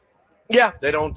That's not a lot of ownership groups' strong suit is patience. Patience, yeah. I don't want to name any names, but yeah. It's funny because, we had a number of guys who came in and said, the impatience of the fans was one thing that kind of drove them to success sometimes during their careers. But at the same time, having a knee-jerk reaction every time that you don't have success for 5 minutes is usually a hallmark of some of the worst teams and worst organizations in sports. The ones that constantly turn over coaching staffs, managers, head coaches. It's a red flag that something's being run the wrong way. Let's switch gears. I want to ask you a question, Ben, real quick. Do we I can't remember where we stand on the reportings of Hector Gomez. Yay, nay, what? It's a case by case basis. Some of the stories that's hard. That's hard to do. Yeah, some of the stories are true, and others are completely wild and off basis. I think it's like if he reports something, we can at least maybe have the conversation, but don't take it with the same gravitas. Yeah, it's like if Passan reported something. Is that fair? Yeah, I mean, it's definitely not anywhere near that level, but it's usually worth discussing if you bring something up. So he said yesterday, Red Sox, Mets, Padres, and Yankees continue to show strong interest in a trade with the Brewers to acquire one Freddie Peralta, which would be, he would be that last arm that you were looking for. And I think you would be very happy if you were a Padres fan to get Freddie Peralta. Now, I had heard the Dodgers a week ago were interested in Freddie Peralta because, well, why not? They've got the prospects to give the Brewers. They could easily swing a trade for Freddie Peralta if they wanted to. I don't know why they would be left out of the mix here in his reporting, but yeah, Red Sox you could see, Mets you could see, Padres you definitely could, and as could you with the Yankees. Well, I mean, the things that make sense are he is affordable and he's good. He's $8 million, I think he's going to make this year. Padres or any other team could fit that in the budget. That would make him an attractive piece for A.J. Preller for a team that wants to win this year. The problem is the price tag is going to be very high with those teams all competing. Like, the Dodgers have way more prospect capital than the Padres could potentially offer. So who would you give up that the Brewers would be interested in? And the second part of it was a point that I saw our friend Tommy make on social media, and it's that when A.J. Preller acquires pitchers, it's almost invariably guys with at least 2 years, if not more, of control. He hasn't really done true rental, right? He hasn't done rental. This is a true 1 year rental before he becomes a free agent pitcher, and you haven't seen very reasonable much of that. Price, a very reasonable salary, but probably will not be a reasonable ask prospect. Exactly. I don't think the Padres are going to be able to swing that, but again, it's worth discussing. I wouldn't get your hopes up just because Hector Gomez tweeted something about it. That's a standard operating procedure then. All right, we'll take a time out. Now you can go to the restroom. Second half of Ben and Woods on the way. Don't go away. San Diego's #1 sports station, 97.3 The Fan.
halfway home on a Wednesday. Is that right? Wednesday. Ben and Woods 97.3. The Fan. The days have run together. The nights have run together.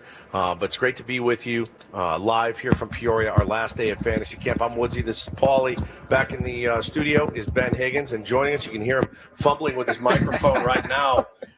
It's the great Andy Ashby. I'm going to put this real close to your mouth here. Well, that's what I was trying to do before you were making fun of me. I got it. All right, let's pinch that up there. Hi. How are you? Hey. Good. How you guys doing? Look at that. We're good. You know what? Anytime you can hang out with all these people, it's a great day. Is it? I love it. It's been such a great camp, right? Yeah. One of the best. 101 people out here. I was a little nervous when I got here and I saw everyone rolling up, but it's actually gone really smoothly. Yeah. There have been no speed bumps at all. We do a heck of a job doing this camp. How's your team been? You know what? I think we peaked too early. Yeah, I thought you guys were scary. You got out to a really good start. Yeah, we had a really good start, and now it's we have the parachute out. Okay, the parachute is out. We backed our way into the third place game. Backed into the third place game. It's you and Jake Peavy's squad. Yeah. You drafted well. You guys have hit the ball not so well. The hitting has been a bit of an issue. When you get shut out by the pitching machine, that's an issue. We didn't score a run for 13 innings. Yesterday, we celebrated with a beer after we scored one run. That's hard to do, man. In fantasy camp, it's hard to go 13 innings. I've heard that pitching machine is nasty. It can be. The pitching machine can nasty. be a little Just nasty. ask my guys. It's possible. It's hard to do, man. It is. It's hard to do. It is. Andy Ashby's with us here, one of the longtime fantasy camp instructors and coaches. And, man, you love it out here, don't you? You always have a good time. You know what? That's what it's about. These guys, I mean, they're here for their fantasy. Yeah. I mean, you guys are here every year. Yeah. You guys enjoy it. The best. God, And just to meet new people and watch them go out there and play and, live out their fantasy. Yeah. I think this has been one of the top camps that we've had. Some of their fantasies involve being at the moon until 3 o'clock in the morning with Andy Ashby and Jake Peavy. Now, the manager rarely looks inward. Have you looked inward and maybe you stayed out burning the candle a little bit too late? Your guys have maybe felt that. I don't know. Is that something that you've thought about? You know what? I don't think they've stayed out long enough. You need them out longer. Yes. Going a little bit harder. You know what? I would like to see them leaving the moon right now, and let's get ready to play at 12:30. Now, the funny thing is he says that, right? But big leaguers actually did, and I don't know if they do it anymore. They probably don't do it like they used to. No. But that's actually some of you, maybe I won't have to name names, but some of you and your teammates, you guys used to burn it at both ends sometimes, right? Every once in a while. Every once in a while. Let me ask you this. We've all seen David Wells throw that perfect game, got home at about 5 o'clock in the morning, rolled out there, just a wreck, and pitched a perfect game. Level of hungover that you would pitch at? None. Never. So No. night before a start, no chance. No, I would. You shut it down? I would be home having my pizza, my Domino's pizza, and 6-pack of Coke. Okay, a 6-pack of Coke. Yeah, I would definitely not go out. Probably a day and a half. I'd have a couple drinks or something 2 days prior, but coming up to the start, I would never. There's not a time I went out there where I was ever hungover. Do you know it was probably safer to have 12 beers than a 6-pack of Coke the night before, and a Domino's pizza the night before And the I go start? get my physical, and I tell the doctors that, and they're like, "Well, you're in good health. I don't know. Keep doing it. I Keep doing guess." what you're doing. That's the craziest pre-start routine I've ever heard in my whole life. Yeah. Ash. Tony and them would have to order Domino's when we come in off the road trip. If it was still open, they would have it at the stadium for me. I'd take it home and eat it the day before the start. Drink your Cokes. Yeah. And then go to bed after sucking down 6 Cokes in the Not a middle of the problem. night. And nowadays, We went to drag races they've got and nutritionists and protein shakes, Yeah. and everyone's got the right amount of lean chicken and vegetables that they eat. Is baseball less fun than it used to be, Andy? I just think it's totally changed. I mean, I think I remember watching John Kruk when I just got called up. He was sitting in the chair recliner. It was a day game with his shirt off. He had ketchup on his stomach. Like the bottle, or Eating just like a pool? No, of it? like a pool of ketchup, eating a hot dog. I said, "Is this What, just really like what dipping we a do?" hot dog? Was it spillage from the hot dog, or was it a dip? Like, this is going to be my Oh receptacle. no, it was planted there. Oh my God. I've never heard anything One like of the best guys I've ever been with in my life. He is such a great guy. But I was like, is that ketchup?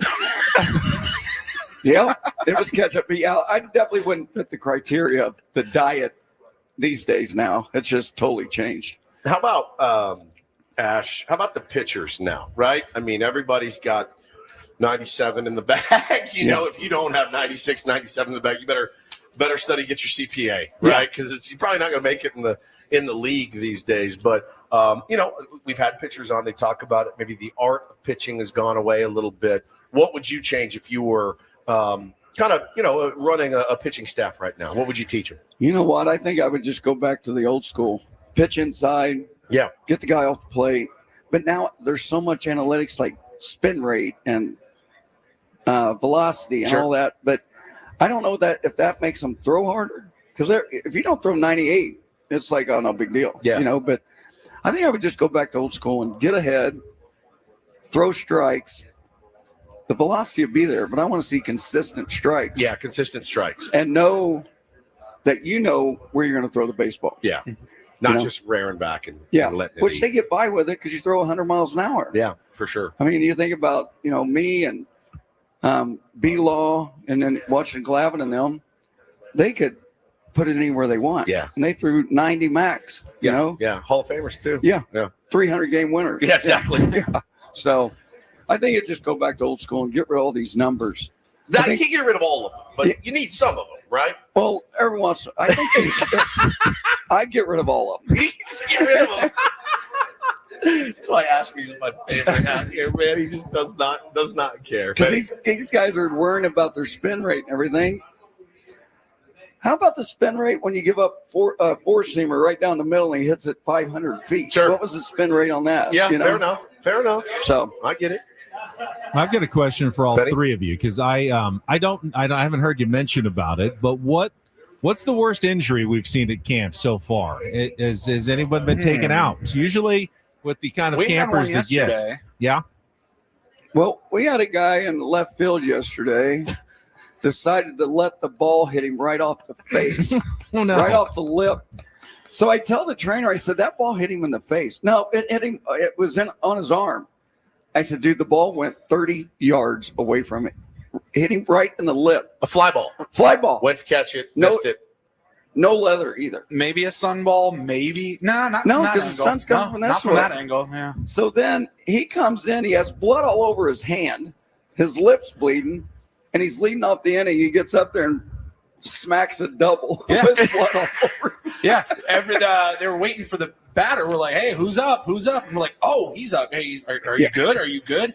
And he's got blood just gushing out of his mouth. He's like taping it up. He goes, I'm fine. The trainers are working on it. What a baller. And then so they're like, all right, give him a second. So he walks up there. First pitch, he just smashed it till I think left center for a double. Yeah, it was awesome. That's about the only one. I think Wexler Eddie, took a ball in the eye. Oh, He's yeah, got he got full black eye. Yeah. And Because he then missed Eddie it. Ledesma Eddie rolled his hurt his ankle. He's Yeah. on my team. But it's Yeah. overall pretty healthy camp. Pretty healthy camp. Guys came in a little better shape this year. Yes. I think Yeah. so. Andy Ashby joins us here. What is your favorite part of fantasy camp? It's got to be back in that room. Oh, it is. Yeah. Hanging out with Hoppy and all those PV and all the coaches back there. Just listening to the stories that come up. What can you share any stories from back there? Well, we probably shouldn't. Who's the best storyteller back there? Oh, Flannel. You get Flan going. You can't. Flan He's hard to and turn him off. Templeton. They can tell. And TK. Yeah, and Mark Grant remembers everything. He remembers everything. So I'm like, how do you even remember that? Yeah. How many beers have you had this week? Guesstimation. Oh, 100 beers. I mean, he's unbelievable, you guys. Ashby is worth the price of fantasy camp the best. alone to come out here and hang, man. And you guys are playing for the third place game today? Yes, sir. And, 12:30. yeah, I mean, listen, that's nothing wrong with bronze, right? No, Nothing no. wrong with bronze. No. I've heard you guys cannot win in the home whites. The only games you won have been in the Browns. Yeah. But you are the home team. You have to wear the home whites. Will you wear the home whites today? That's debatable. It's I think debatable. we're going to go out there like we talked earlier. I think we're going to take both jerseys and just go out there with no shirt on To start. to start. Get a little sun.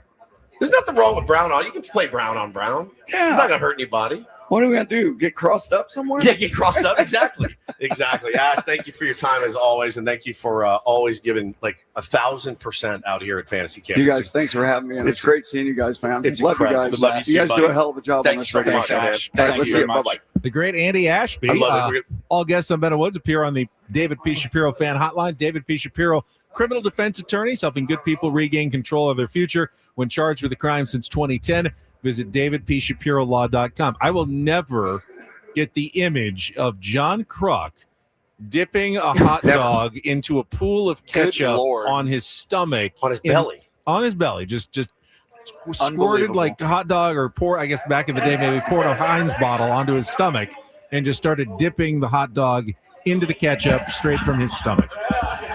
Benny, we got another very special guest. Let's just go to him. Let's just go to him right now. We can run a little bit long, no big deal.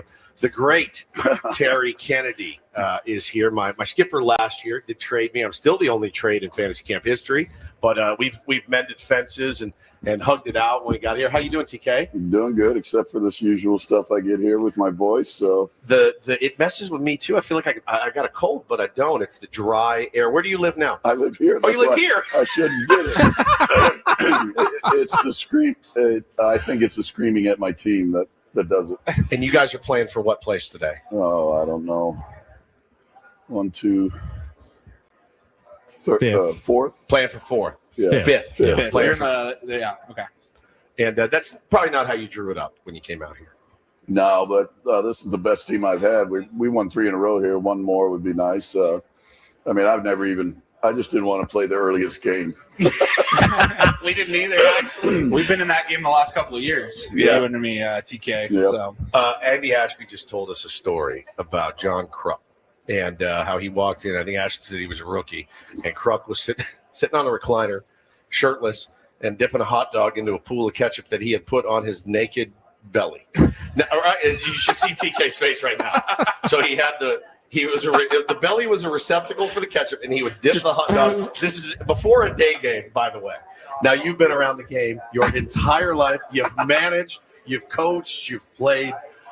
Is that the worst thing that you think's ever been done in the clubhouse? You know, when you said John Kruk, I mean, I would have gone, but he sort of makes that acceptable. Correct. I played with him briefly, but my best just pull that up a little bit. There we go. My best story is he was across it was in '86. He was across the hall from me at the hotel in San Francisco, and it was like 1 a.m, and his noise woke me up going into the room. Right, so he goes into the room. He was out late, so I grabbed one of those breakfast in the morning things that you put on your door. Yeah, and I ordered enough food for 10 people. You filled it out. Yeah, for like 10 people, and made it for 4:45.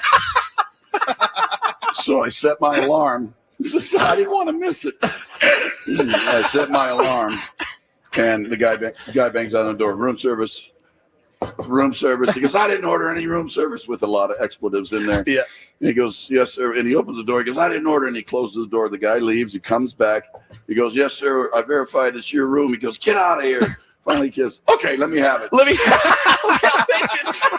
And then when I got up, he had eaten like 7 8 of it. I was just talking to Ashby about it, talking to Terry Kennedy here on Better Woods. I was just talking to Ashby about it. Man, when I hear these stories, and I'm like, how did you guys do it? Like, the going out, was the going out after games, the burning the candle at both ends, was it all decompression from a anxiety-filled game or series or road trip? Like, to go out and blow off steam, you had to do it? Well, yeah, I mean, we didn't do it every night. Right. I mean, it wasn't even close to every night. But I realized later, I looked back, I said, you went out to celebrate or placate. Okay. You know, you celebrate something you did, or you lick the wounds. Yeah. You know, and something you didn't. And, you know, you just, you're right. Going back after being amped a little bit, even though we're less amped than the other sports because we play so many games. Sure. You can get a little more level than some of those other. I don't know how football players do it. Right. To live that kind of roller coaster ride every week. So, you know, you go out with buddies and have a couple beers and then go back. And, you know, we didn't have to get up. Yeah, noon or be at the ballpark at 2 or something for a night game. You get up at noon, eat an omelet, and play like a day game. Yeah, that's fair enough, man. I love it. Talking to Terry Kennedy, Padres catcher from the 1980s. And I wanted to ask you, TK, so this year in Major League Baseball, they're adding the challenge system in which catchers are one of the 3 people on the field who are going to be able to challenge an umpire's call a couple of times per game. What do you think of that? And what would you have remembered from your time if you had the ability to challenge an umpire's call? Yeah, I was thinking about that, and the added responsibility the catcher is going to carry. I think he's going to have to be a critical thinker and understand the cause and effect and what part of the game. I mean, you got to save those bullets for like the most crucial part. Right. I mean, yeah, you might, and who knows? Maybe the 5th inning is the most crucial call. Yeah, but and then you don't have any in the 7th, 8th, or 9th. But I think I would have a sign with my manager that I would say, maybe closed fist, looks like a strike. Do you want me to call this? Yeah. And I don't know if that's legal or not, but something that way, and so that manager could help me manage that whole thing through the game. So it's got to be quick, though. It's got to be quick. Yeah, it's got to be quick. When you were a catcher, too, I mean, catchers are great politicians. You have to be. You have to, hey, how you doing, bud? Good to see you, right? You have to kind of try to soften them up a little bit. What was that experience? Because, I mean, I've seen you around here, and I watched you play. I mean, tough dude, salty dude. Did it pain you to have to be nice to umpires sometimes? No, the guys that I didn't really like to work with, I just didn't talk to. Just silence. Unless it was necessary. Right. Joe West. He's always number one. The hubris was incredible. Right. He was bigger than the game sometimes. Yeah. Not all the time. He did have an incredible strike zone. He was good.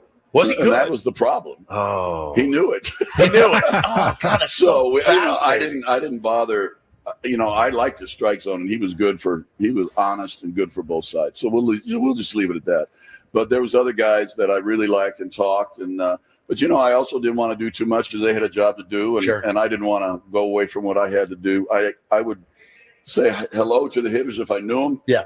But that's it. You wouldn't chat them up. No, never. Here comes the heater and all that crap like that. That's Bush League. Did anybody do that to you guys? No, that's not the way. It's only in the movies. Yeah, that's not the way it goes. But I mean, you might be yelling at your pitcher to do some things. Sure. But no, and you got to work with the umpires. Lou Brock gave me 2 pieces of advice, and the first one says, no matter my rookie year, no matter what happens or whatever the umpires do to you, put your head down and go back to the dugout for a year, no matter what they do.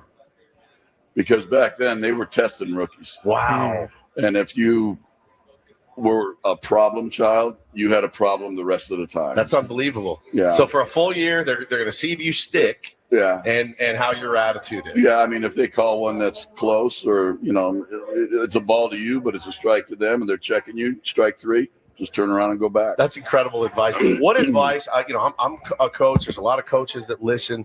What advice do you have for young kids playing the game? 8, 9, 10, 11-year-old kids that are falling in love with this game. You got to give your body some rest. You cannot play 12 months out of the year. Love it. You just cannot. Even these guys, I think this is a problem. I'm not king, but I think a problem with the arms is that they're throwing too much. Yeah. I mean, my father's era was different. Those guys had to actually have jobs in the winter. Right.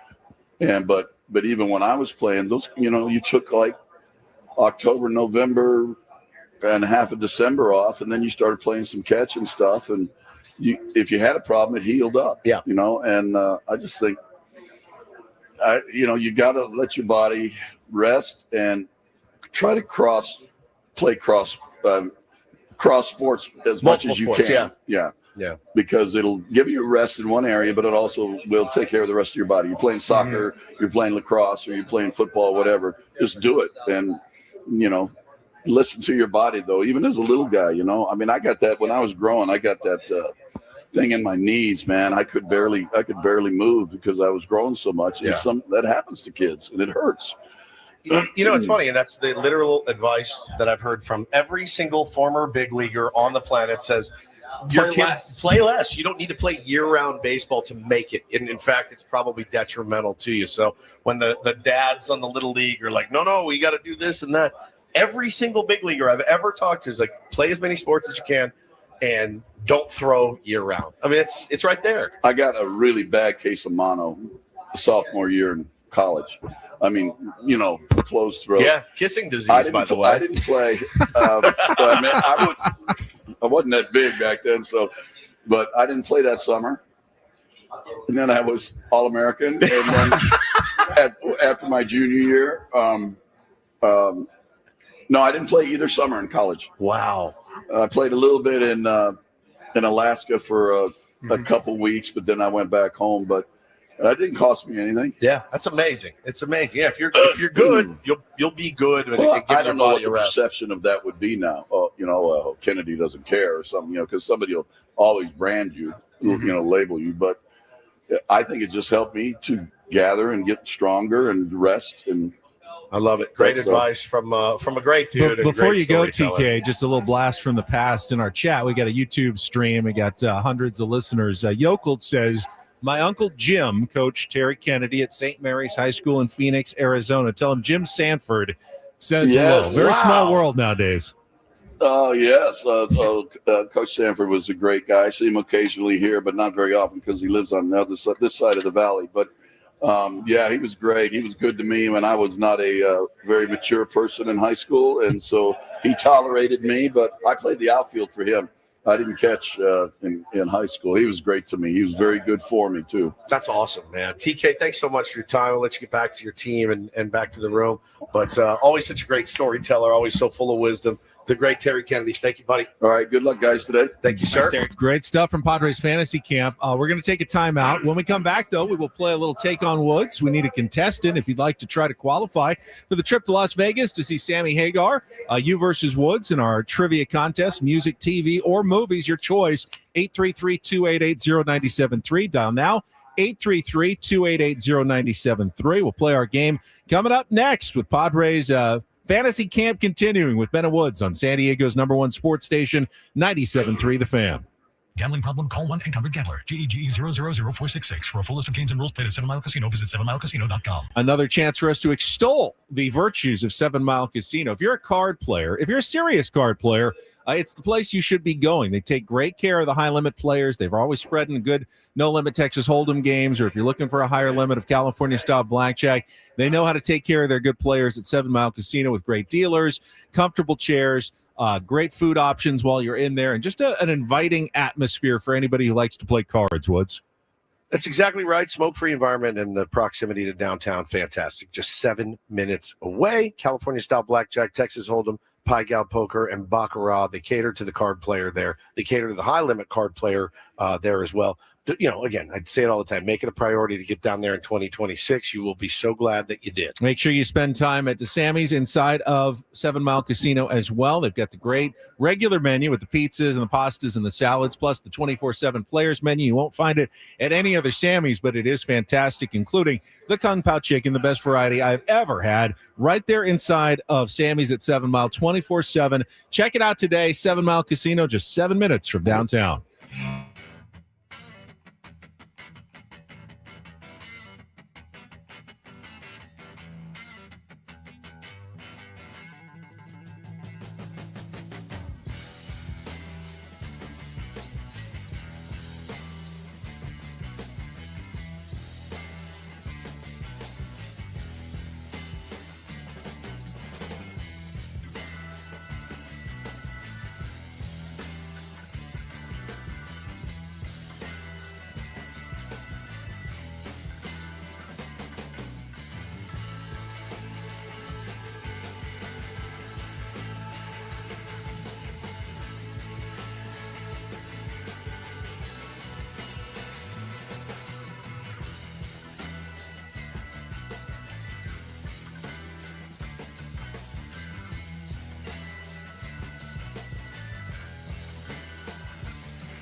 player, this is all yours.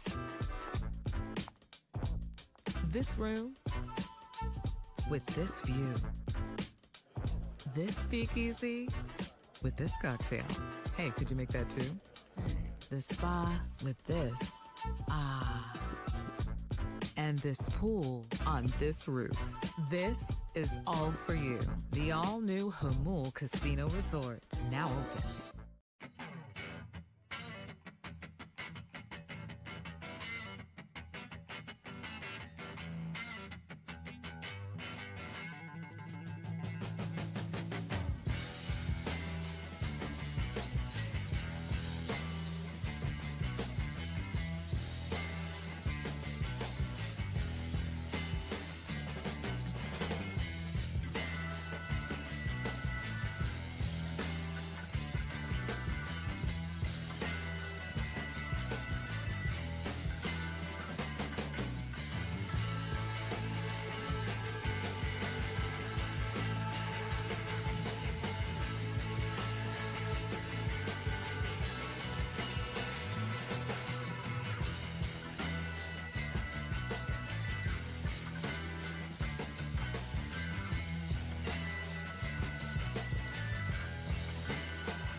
Segment had a twofer with Andy Ashby and Terry Kennedy, two different great eras of Padres baseball represented, two different coaches. And Andy Ashby is the coach for Paul Reindel's team as they will play for the third place game at the fantasy field. And you get to play in the stadium today, which is pretty cool, guys. Yes, man. Yeah, it's always fun. Stadium games, it's electric in there. It's so fun in front of 10s and 20s of people. It is just incredible. You should have a decent crowd for your game because like the whole camp will be out there at that point. Everyone will watch the championship game. I'm playing in the third place game right before that. But man, it's just like you see the fields every March on TV when you're watching these spring training games, and yet you go out there, you're like, whoa, that's a real dugout. Like there's a bathroom down there if I needed one. It's crazy. See your picture, your fantasy camp individual picture on the jumbo screen. They got music and announcer. Like it's pretty awesome. That's pretty cool. All right, we got a contestant on the line. You guys ready to play a little Take on Woods? Let's get to it. Let's do it.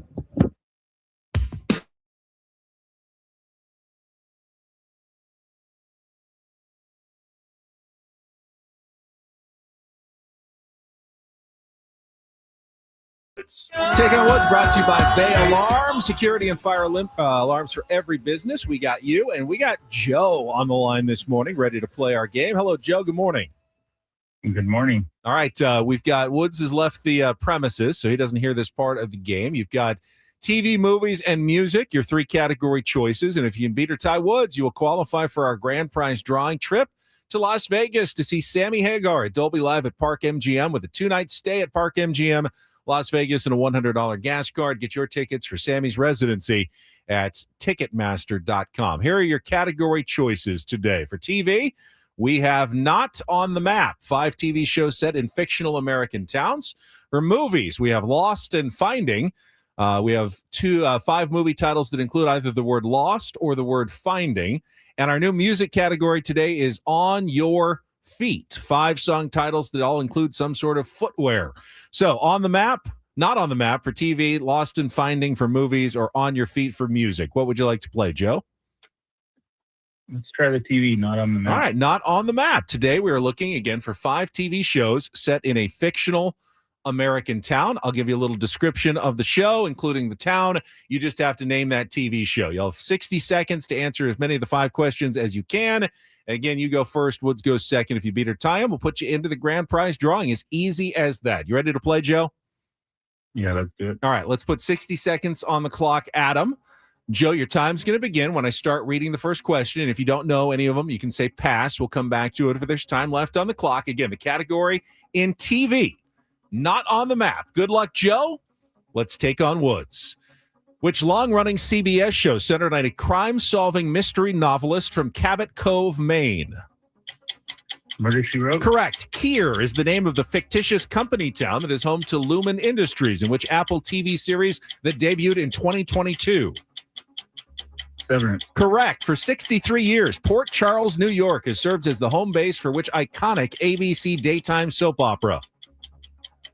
General Hospital. Correct. You'll find a different planet in the name of which 2000's teen mystery drama set in Neptune, California? Veronica Mars. Correct. Dr. Joel Fleischman moves to Sicily, Alaska to work off his medical school debt in which CBS drama that ran from 1990 to 1995?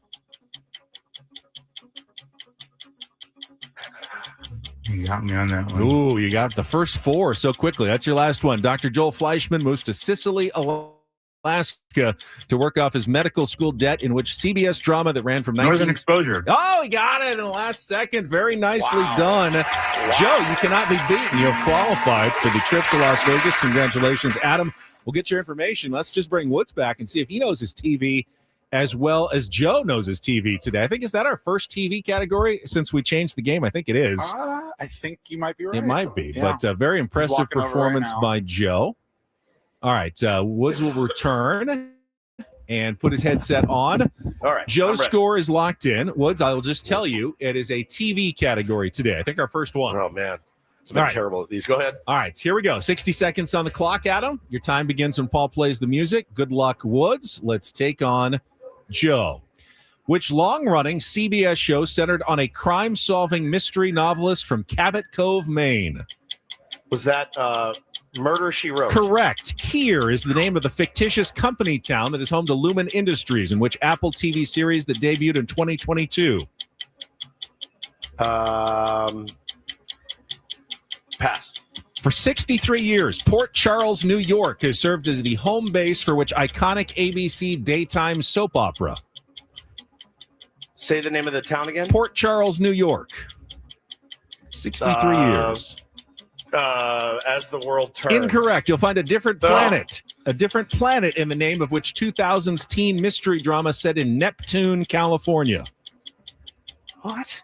Pass. Dr. Joel Fleischman moves to Sicily, Alaska to work off his medical school. Northern Exposure. Correct. Kier is the name of the fictitious company town that's home to Lumen Industries, in which Apple TV series that debuted in 2022. Silo? No, that's incorrect. And I believe we are done with 3, which is not good enough as Joe wins today's game 5-3. Those were fictional towns. Severance is Kier. Lumen Industries and General Hospital and Veronica Mars was the other. So you got 2 actually, and he got 5. Very 2. well done. Good job, dude. Excellent. Well, you qualified. Maybe you get to go see the Red Rocker, Sammy Hagar. That makes me happy. I don't like losing, but if that's the only thing I lose today, I'll be happy. That's all right, man. It's a way to beat Woods. You go for TV shows, especially ones when you were actually out, hanging with your friends and not watching. You did know Murder, She Wrote. I'm glad you got that. Yeah, I love Murder, She Wrote. Murder, She Wrote was fantastic. Angela Lansbury. Excellent. All right, so I understand my you're inviting my competition onto the show. Oh, coming up next. Yeah, now that you're gone, we'll give him your chair. Oh, you're giving him my chair? Yeah, they'll be in your All right, chair. Jake Geriani from CBS 8, who was a first-time fantasy camper this year, is going to share some of his experiences with us when we come back. This is, I mean, you never know. Tomorrow's promised to nobody. This is actually maybe even a little tryout for Jake Geriani. Maybe. You never know. Coming up next You always want to be prepared. Yeah. San Diego's #1 sports station, 97.3 The Fan.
Hey, player, this is all yours. This room with this view. This speakeasy with this cocktail. Hey, could you make that too? This spa with this. Ah. And this pool on this roof. This is all for you. The all-new Humul Casino Resort, now open.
Got our biggest fan announcement coming up at the top of the hour, going until 10 o'clock. Final show from Fantasy Camp for Paul and Woods, and then we'll be all back together in the studio tomorrow.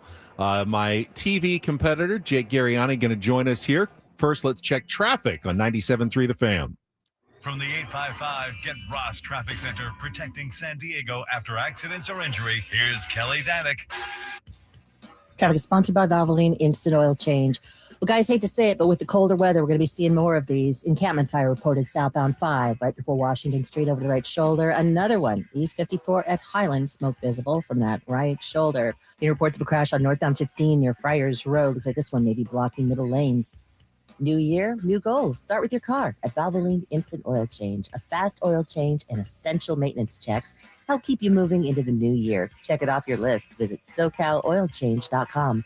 Valvoline Instant Oil Change. Ready when you are. I'm Kelly Danick with Ben & Woods, San Diego's #1 sports station, 97.3 The Fan. So I had a nice conversation with Jake the other day where we both shared some of our personal fears about broadcasting, and that we both have that imposter syndrome. Like, are we really good enough to be doing this? And we both agreed that Major Garrett does not help that with how talented he is.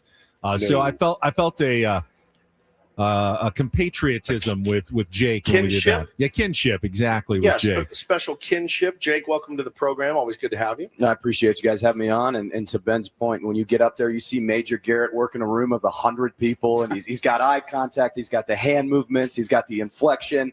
Yeah, you're like, I'm not good at my job. It's tough. It hurts. It hurts. Tough. It's like watching Mark Loretta and Chris Gomez take ground balls the other day. I just went, this is stupid. Why am I here? I mean, like, what's the point? You'll never get, it really does shatter your confidence a little bit when you watch these guys work. It's like everything this entire week. It's incredibly humbling. Yes. You show up and you go, I played a little baseball. I think I can get by. I'll be just fine. every single second of this camp has been humbling on top of humbling, from my career to my playing career and everything in between. Yeah, no kidding. I mean, I'm like worried about going home if I don't win the championship. Like, I got to hang my head.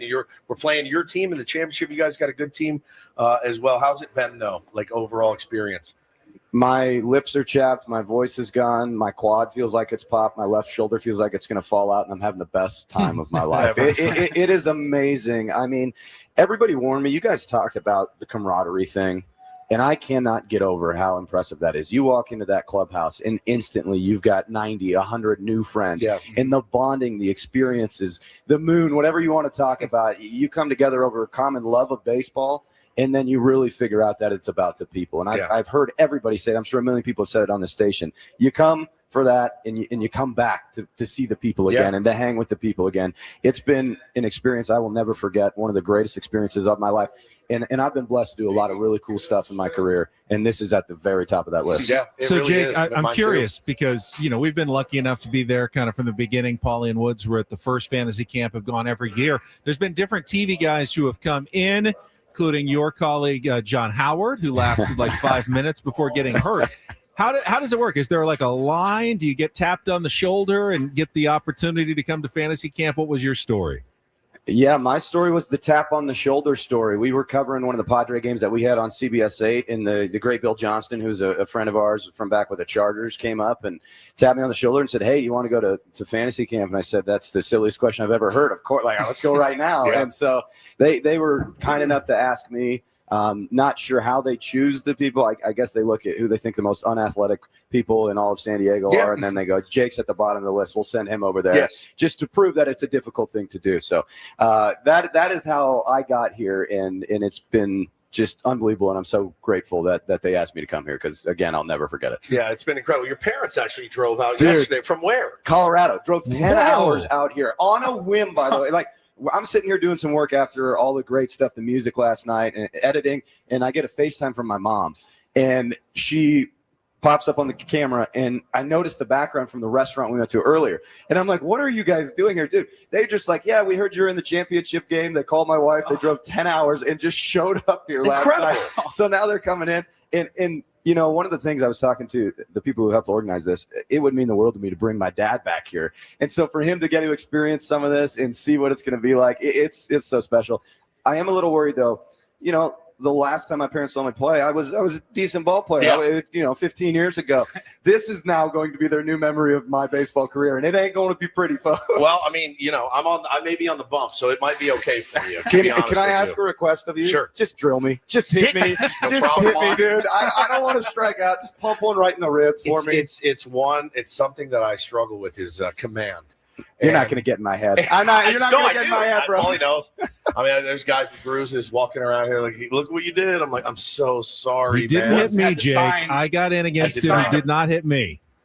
Yeah. Woods signed a butt cheek a couple of years I ago. did. There was a nice big bruise, and then Woods signed it. Big butt. You could sign my veneers after you knock my teeth out. That would be good. Ben, yeah, I saw you pop one pretty good to short off did. Woodsy. You gave me some confidence to face. You should have a lot. You should have a lot of confidence going into today's game. Jake Geriani's with us from CBS 8, San Diego. Yeah, God, Yep. It's been a long week. Dude, I feel you. Talking about Major Garrett, have you gotten a chance to sit with him and pick his brain a little bit? He's my locker mate, so our lockers are right next to each other, and I've gotten to chat a ton with Major. And not only is he just a very impressive person when you look at the career and what he's accomplished, but he's an impressive person, period. Yeah. A great human being. Yes. And his producer, Arden Farhi, who's also here, is another person that he's on my team, both Major and Arden, and I've just gotten endless joy out of chatting with these guys. Their life experiences, what they've been able to accomplish in a industry in which we work in is beyond unbelievable. And I just sat there and I go, "Major, anything you got for me to help improve my career would be awesome." But you start there and then you learn that this is an awesome. We've talked about life advice. We've talked about marriage. We've talked about kids. And that's the beauty of this camp. And it's not just Major I've talked about those things with. It's every other person, because you have cancer survivors here. You have amputees. You have people that were in the military. You have almost every walk of life being represented at this camp, and everyone has an incredible story, including Major and Arden, and it's been just such a pleasure to be able to hear those stories. I saw you getting into it the music part of the camp yesterday. Tim Flannery grabs the guitar, Jake Peavy grabs the guitar. They started playing some Grateful Dead songs in honor of the late, great Bobby Weir, who they both knew and loved and played with. And when Flan hits that harmonica, my eyes filled with tears. It just was so powerful. His voice, the way he sings, all the heart he plays with, incredible. It's an incredible part of camp. And then Callie, who is she's like the coordinator of fantasy camp. Yeah. She grabs the guitar, goes up and plays 3 or 4 songs, knocks your socks off. The amount of talent is just unbelievable. Callie blew me away. She's one of the more talented voices I've ever heard. Same. And then for Flan, he closed with a song yesterday that he's going to play at Randy Jones's memorial service. And I was editing a piece for CBS in honor of Randy Jones, because this whole camp has been one great memorial to Randy. Yeah, he's obviously the commissioner. And I used the song that Tim played at the end of that as the bed of music and kind of pops in between of honoring Randy. And I was tearing up editing the piece because Tim did such an amazing job, and you're posting pictures of Randy on top of it. In sound bites, I talked to all the coaches here, the former players, and talking about their memories of Randy. And it hurt. And it was special, and the music. I mean, music is food for my soul. Me and you both. Yeah, and I know that about you, and it's definitely for me. And last night, of all the amazing things, I think was the highlight for me by far. As soon as I got emotional even with his first song that Flan sang, and it was a sad song to be fair, but it's just his voice. It's the pain. It's all of the years. It's just unbelievable. And then when he goes at the end and he goes, "Now this last song is I'm actually going to be playing this, a week and a half." And as soon as he said that, my eyes already started to well up. I'm like, I haven't even heard one note, and I know I'm about to cry. He got us. We'll have some audio. We have some audio of some of this we can play for you guys next. But, Jake, thank you, dude, for stopping by. See you in the championship, you guys buddy. are the best. Take it of luck easy. to you, Hey, man. the top 2 ribs will work out. All right. Put it right there, baby. I'll see what I can do. So, thanks, Jake. So Jake is on Mark Loretta and Mud's team going up against you guys in the championship today. And alphabetically, that's how they do the lockers. So Garrett and Geriani, they got to be right next to each other. That was a nice little score. Nice little score. Thanks to the alphabet. Yeah, I do have some audio. I sent Adam some audio. I want you guys to hear Callie, the coordinator. I want you to hear some of Flan as well. It just brings you to your knees, man. Just the heart and soul. Yeah, we'll play that for you from yesterday. A little snippet of Flan's performance from the locker room there, the clubhouse at the Peoria Sports Complex. Plus, had a little breaking San Diego State football news I can share with you as well when we come back. Final hour of Ben and Woods on a Wednesday on San Diego's #1 sports station, 97.3 The Fan. Also, biggest fan announcement, too, coming up next.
of Ben and Woods. We're going to get some of the audio from the performance yesterday at Fantasy Camp by Tim Flannery, and we're about to announce our biggest fan, but I did want to give you that breaking San Diego State football news, guys. I can make this sound really exciting by telling you that one of the participants in the college football playoff is coming to Snapdragon Stadium later this year.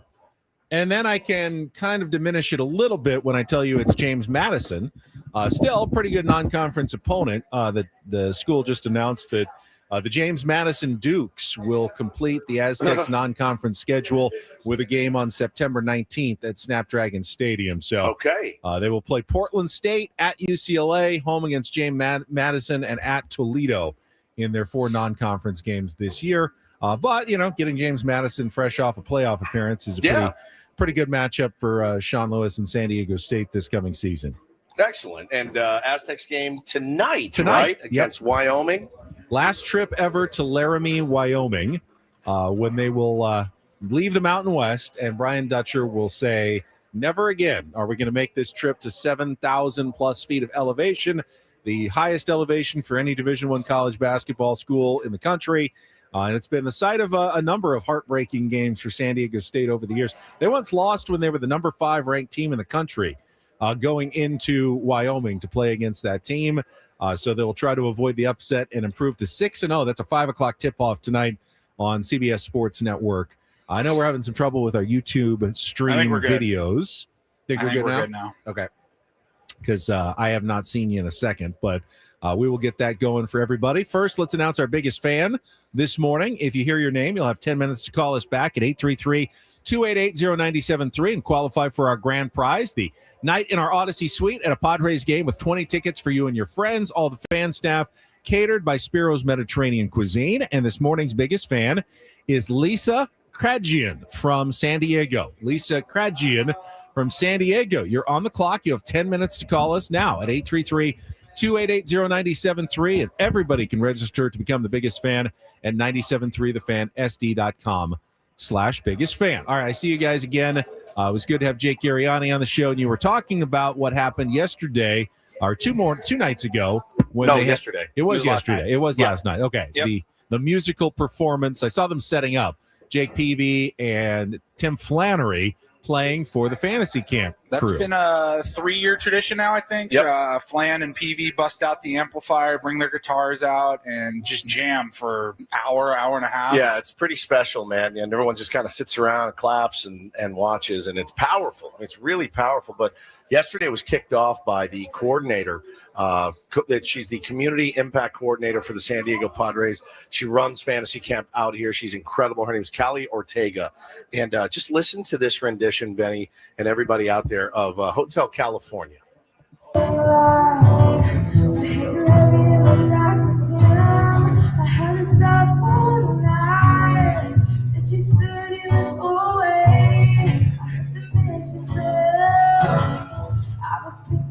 To myself, it's really heaven and it's really hell. And she lit up the candle, showed me the way. There were voices in the corridor, I thought I heard them say, welcome to the hotel. Wow. Isn't that incredible? That is amazing. She is just fantastic. She did a Miranda Lambert song. I jammed with her after they were done. We jammed some Wonderwall because that's one of the only songs I know to completion. She's incredible, man. And her voice is brilliant. She's on Spotify, Callie Ortega, but I don't know where to find her on Spotify. She has an Instagram, Callie, Calli. Callie Grace Music is her Instagram, and there's like a link tree to all of her stream. Mud's walking by right now. He goes, she's unbelievable. So, we want to make sure that everybody can follow her. And she's full-time employee of the San Diego Padres as the community coordinator. Yep, exactly. And got up there with that guitar and just wore it out. It was so fantastic. And then Flan, did you get this video or is this mine? I think this one was mine. Okay, this is Tim Flannery playing the harmonica, the guitar, and singing. It just gets you.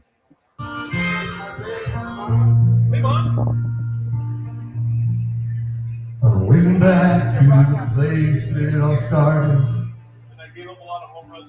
I was a child full of dreams in a world that looked so different, like a memory from an old magazine.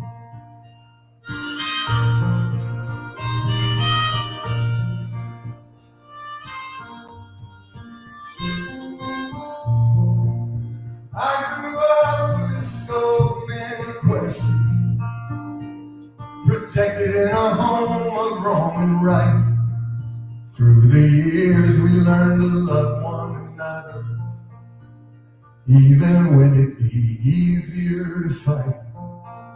And I carried it all with me on this magic carpet ride.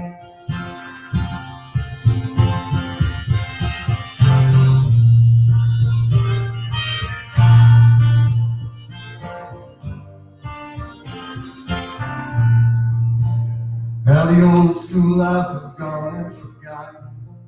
He starts that harmonica. I get choked up, and I had to look down. I was just like, this is. It was emotional. It's so good, man. So just a special thing that they do out here every year. It's somebody just said, Jocelyn said, I'll pay $7,000 just for this.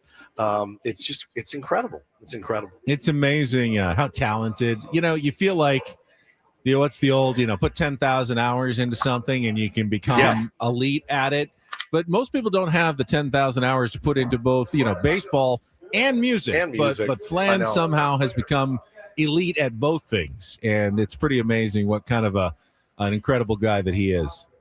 I love the story. He always, Jake always tells it when he gets ready to play. He says, my rookie year, one of my first days as a San Diego Padre, I saw Flan having that guitar and I thought, man, that would be cool. And Flan he told every player, he said, if you can learn how to tune it, I'll teach you how to play it. Yep. And Peavy really took that to heart. And he's like, Flan said, guys would say all the time, oh, yeah, sure, I'd love to learn that. And then after 2 days, they were done. And for Peavy, though, it stuck. And he's pretty damn good, too. Yeah, he's really good as well. Benny, did you see the breaking news that just happened for SDFC? I did not. San Diego FC. They've signed winger Anders Dreyer to a contract extension guaranteed through the 28-29 season with club options through the 29-30 season. So he has been extended. Face of the franchise. Talking about it. Yeah. Yes, face of the franchise. So pretty crazy, dude. They signed Chucky Lozano and release or, are working out a deal for him to exit. And they have now extended Anders Dreyer. So this is pretty crazy. Big news breaking here on Ben and Woods. And I believe we will talk to Chucky, or not Chucky Lozano. That'd be a big get. We'll talk to Mikey Paris tomorrow on Ben and Woods, which is pretty incredible. No contract terms given in the deal, but I've got to imagine that with the news of Chucky coming out, put Anders in a pretty favorable position, knowing that, so he's gone. That means you're going to need plenty more of me. It seemed like a good time to cash in and extend his contract. And good thing for both sides that Anders Dreyer will be sticking around after literally an MVP type season last year. If the name Messi did not exist, probably would have been the MVP of the league, but he was fantastic and became probably, I think, the most popular player. I mean, I know Chucky was the biggest name coming in and still has plenty of fans, but I think for anyone who's new, like you and I and Paulie, to the team and to the kind of the sport of MLS, Anders was the one that I gravitated to this season just because he always seemed to be setting up a goal or scoring a goal every single match. He's an elite talent and just totally got it. And you could tell right away as he started to ascend, you're like, oh, this is your team. Now this is your team. And so now they've got him and they got him locked up for a while, which is great. Nice to get a contract extension when you do well, I bet. Yeah, and I'm excited to talk to Mikey tomorrow. He's going to join us at 7:15. He just got his contract extension. Now he's now more just contract extensions going out everywhere. And now he's got his player everywhere locked in, ready to go for the next few years. It's weird because I'm sitting here with Adam. You don't have to see. I'm sitting here with him now. So what's he doing? I can't see him. He doesn't have a camera on him. He's there. He's just He's doing what he shaking his does. head? Yeah, exactly. He's Kinda shaking his head at shaking us. his head. I'm just busting Hi, your guys. chops, man. Hi, buddy. See all these contract extensions being handed out? That's pretty cool. Yeah, that first show of January next year's going to hit like crack. Yeah. I wonder who it'll be. Hopefully it's us. I have no idea. Never know. There's plenty of guys out there available doing podcasts and stuff. So, the grass isn't always greener, as they say, but like to see it. Like to see guys rewarded for hard work and success. The one thing that I really always like, makes me happy. Yeah, the one thing I really like to get from Mikey Varas, which he won't probably tell us, is like his honest expectations now for this year after getting all the way to the Final Four in MLS last year. Now, does he really feel like this is now a championship team? I mean, I know fan expectations are you always want the team to take the next step. And they were so good the first year. We're all going to think, okay, this is it. This is the team. They've set the bar and you've set it really, really high. That makes it hard to exceed expectations. They massively exceeded expectations, or modest expectations the first year. What do they do for an encore at this point? Well, I think knowing Mikey Varas in the limited capacity in which I know him, I've spoken to him 5 or 6 times in my life. I really love him and admire him and appreciate what he does as a coach. Here's what I know he won't say. Yeah, we're content to take a step back. I mean, I think it was championship aspirations. Once he got that team together and they started winning games, I think it was an eye opener for everybody, probably except him. Right? He knew that's what he wanted his team to accomplish. They did, and but the job certainly didn't get finished. So I think he's going to be championship or bust. Which but he's really going to be like, we just want to have a good practice today. Let's have a good time. He's going to be like, yeah, all I care about is that we have a good practice today when we go out onto the field and that we're present and focused and in the moment. That's how he operates every single day. So winning the championship or improving on last season, probably the furthest thing from his mind right now. But as a fan, we will set an expectation. And that expectation is going to be so much higher than it was last year when they were an expansion team and they were picked by some people to finish, bottom of the pack in MLS, some dead last. Absolutely. It's an expansion team. And now we'll see when the previews start coming out in the next couple of weeks. But I bet, some people pick this as like their potential championship winner for MLS. So in that sense, it's a totally different level of expectation going into season number 2. Well, that always goes well for San Diego teams. The higher you rank us, the better we finish, right? So looking forward to that. But no, I'm just excited to talk to Mikey and pick his brain. He's just a good interview and really, really intense, focused guy, and I admire that very much. New Padres manager Craig Stammen appeared on the Foul Territory podcast yesterday, and we've got some of the audio. I want to play it for you, including him talking about a potential reunion with one of the Padres' remaining free agents. We can get to that coming up next after a check of traffic. Don't go away. Only a couple more segments from Fantasy Camp with Men and Woods on San Diego's #1 sports station, 97.3 The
Hey, player, this is all yours. This room with this view.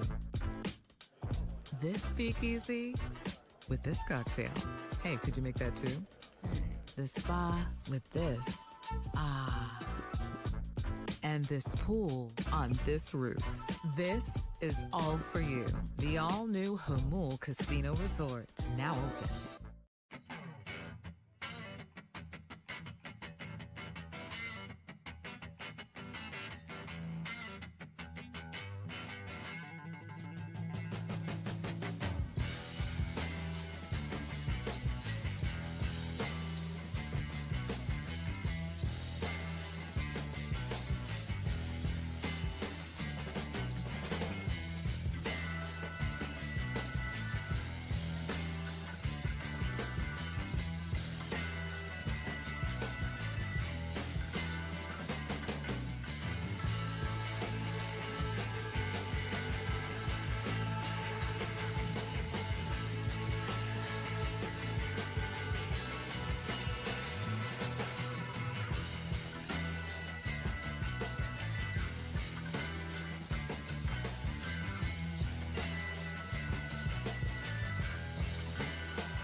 Stammen still making the media rounds in his first offseason as Padres manager, getting ready to manage his first spring training game in just over 1 month in that same stadium where you guys will be playing this afternoon. Now, he'll be taking on The Seattle Mariners on February 20th. You'll be taking on other fantasy campers, but hey, you get in there before Craig Stammen does. I know. I'm excited about it today. It's that late game, so you have all day to just pace and think about it and try to get fired up. And I'm excited to control my emotions. Nothing, earth-shaking or groundbreaking in Craig Stammen's interview on the Foul Territory podcast, but those guys do a pretty good job. One note of interest, they asked him about a potential reunion with Luis Ariz, who remains a free agent with not a ton of talk or smoke this offseason about where he's going to land. So I've heard nothing. What Zero. Does the new Padres skipper think about potentially re-signing Luis Ariz and bringing him back as the Padres first baseman? Tell us about how unique Luis Ariz is as a player. It's a name we haven't heard a ton about in rumors yet this offseason, but just wanted to get your scouting report on his value and if you think that advanced metrics are being too harsh on him. Luis is a great player. He was a great addition to our team the last few years, just in a culture standpoint and even like an attitude that he brought to the hitting group.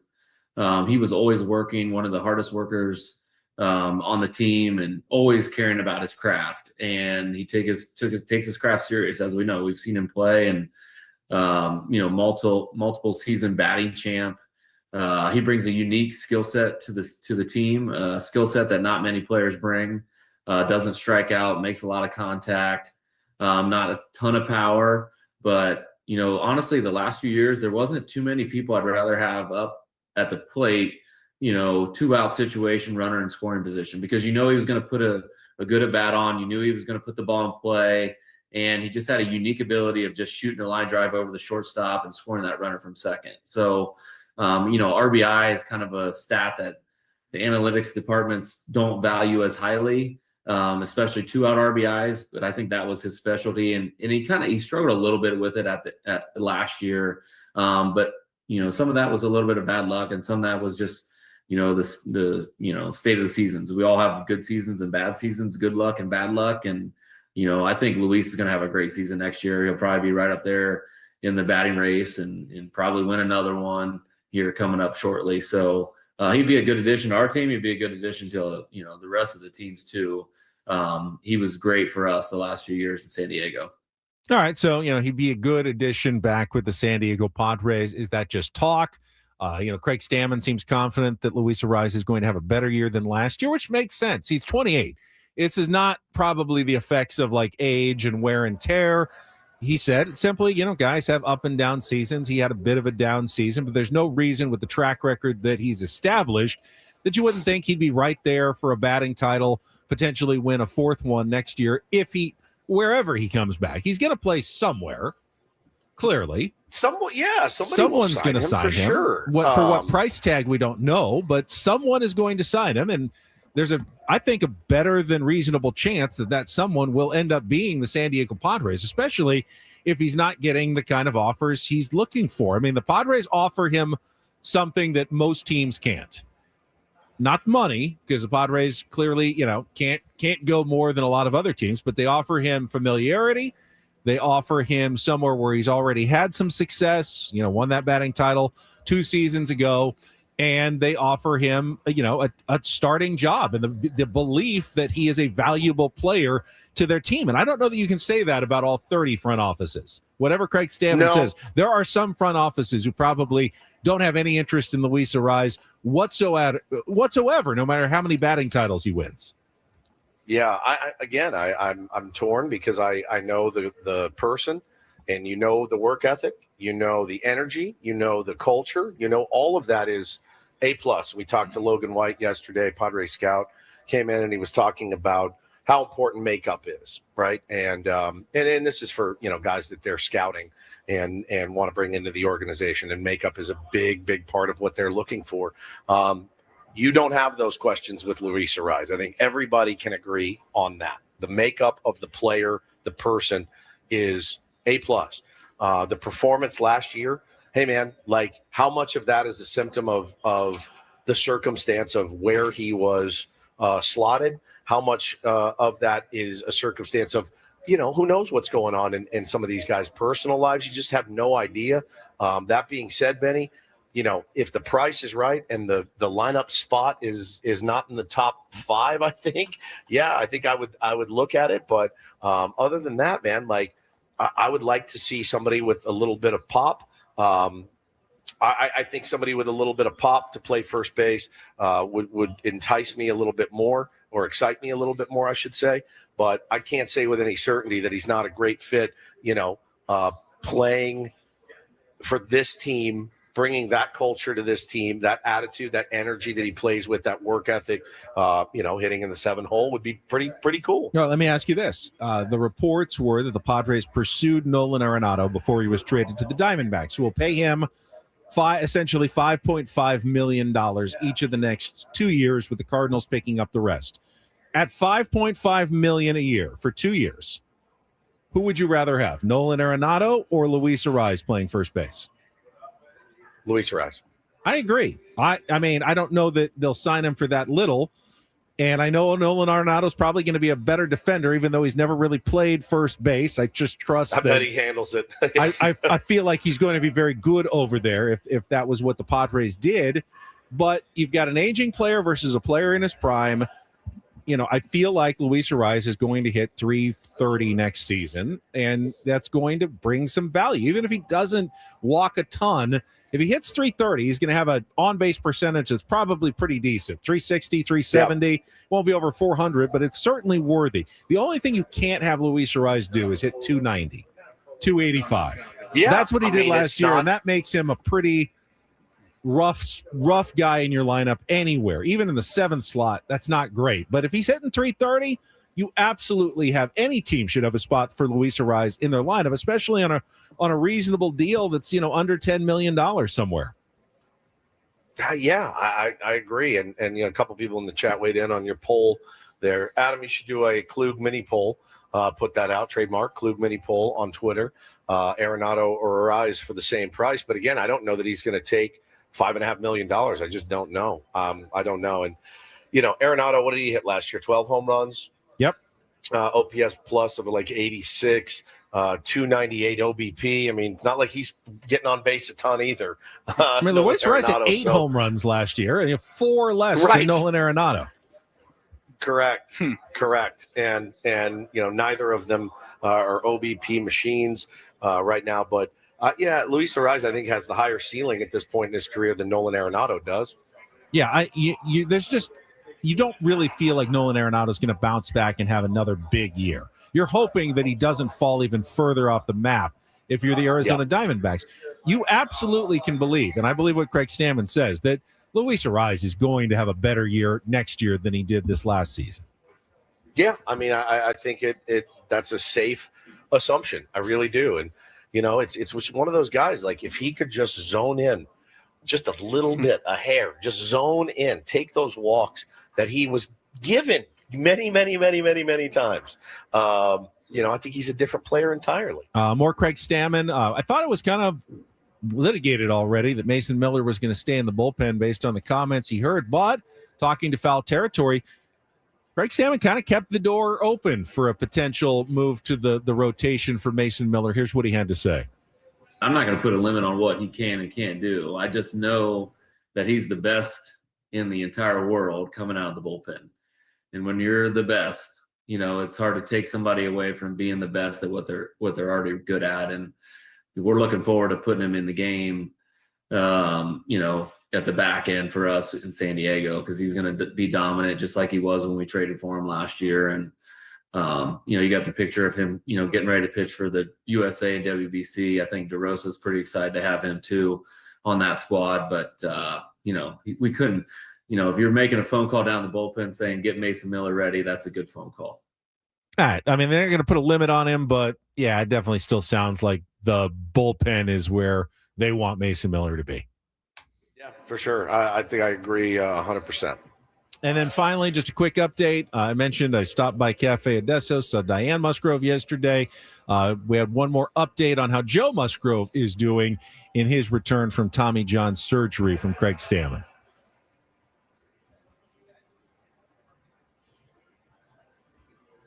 Hold tight, him says. He's calling up the last one. There it is. Joe's in a great spot right now. He's been throwing bullpens regularly. He's ramping up for spring training. So far, so good, on schedule with everything. As you know, Joe is, as good of a teammate as you could ever have. He's as hard a worker as you could ever have. Some would say works too hard, which I don't know if there is such a thing, but he's a leader in our clubhouse, a leader within the whole organization, a leader in the city of San Diego. And so we're just looking forward to getting Joe back on the field. As far as the inning limits go, he's at a stage in his career where I don't think he's willing to entertain any innings limits. But we're going to be very cognizant of his recovery, how he's feeling after every outing. I'm not going to put a number on him. We've seen players come back from Tommy John and go through a full season pitching the playoffs. Adam Wainwright comes to mind, coming back from Tommy John and then pitching 230 innings the very next year. So no limit on Joe. He's a stud. We're going to take him as far as he's willing to go, and we're going to be smart about it too. So his inning range could be any number of things, but it'll be more of like a week by week, month by month, start by start process with him, and making sure he's feeling good and then peaking at the end of the season so that we've got him for that playoff atmosphere. Because when we get Joe in the playoffs, there's probably nobody better. Yeah, I think fair question. Like, what can you expect from Joe Musgrove after he's missed an entire season? And they're not going to, as he said, there's no limit. Like, he's got 108 innings or less. I would very much expect the Padres early in the season to be pretty careful in terms of, hey, we just got a good 6 innings from him. Should we push him for the 7th inning because he's only at 98 pitches? They're probably going to go, no, let's be cautious early. And if everything goes well, then you can kind of let him loose a little more in the second half of the season. And maybe he gets up to 200 innings. Maybe he doesn't. But you don't have to set that number now. You're just going to be careful early in the year with Joe Musgrove. Yeah, I talked to somebody out here yesterday that's very much in the know about the Padres pitching staff. And, what I was told is there's no pitcher more finely in tune with his body than Joe Musgrove. And he knows when something's right, when something's wrong, and he's progressing in a positive way for the San Diego Padres right now. Alec Jacob was thrown out here yesterday. He's added a little velo. Randy Vasquez, to confirm what you talked to Ruben about, Benny. Yeah, great shape, great spot. Very excited about him moving forward. Michael King is healthy right now and feeling good. So, yeah, Did you say you saw Cash Mayfield out there as well? I did. I saw Cash Mayfield yesterday having lunch in the cafeteria, man. Big kid. I said, somebody had said, man, you put on a little weight. He goes, yeah, I'm at 205 right now. So a big dude. That's the guy, too, that Logan White was most excited about. Cash Mayfield is the name that he said. This is the guy that we just are absolutely in love with out here. Well, in a few short weeks, they're all going to be out there for Padres spring training, and we'll be heading back out for Padres spring training late in the month of February, I believe February 23rd, 4th, and 5th. We'll have more live shows out from spring training, but we only have one segment left from fantasy camp. We will take a break. We will wrap things up, maybe even a final guest or so before we hit 10 o'clock with more Bennett Woods on San Diego's #1 sports station, 97.3 The Fan.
Hey, player, this is all yours.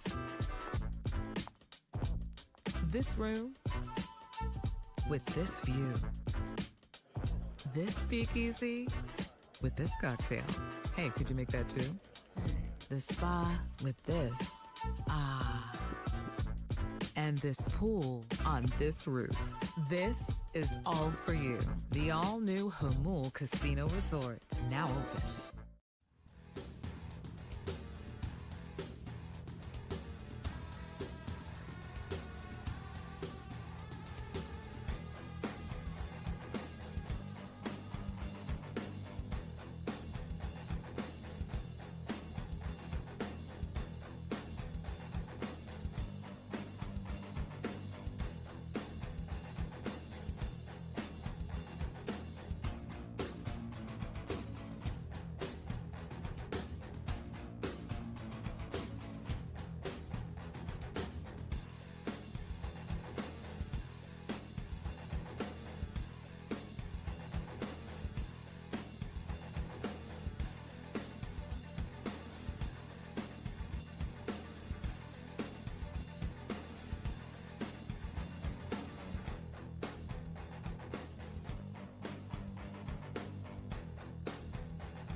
Passing live from the Bill Howe Studios, Bill Howe Plumbing. We know how. It's Ben and Woods wrapping up coverage of Fantasy Camp 2026 from Peoria, Arizona.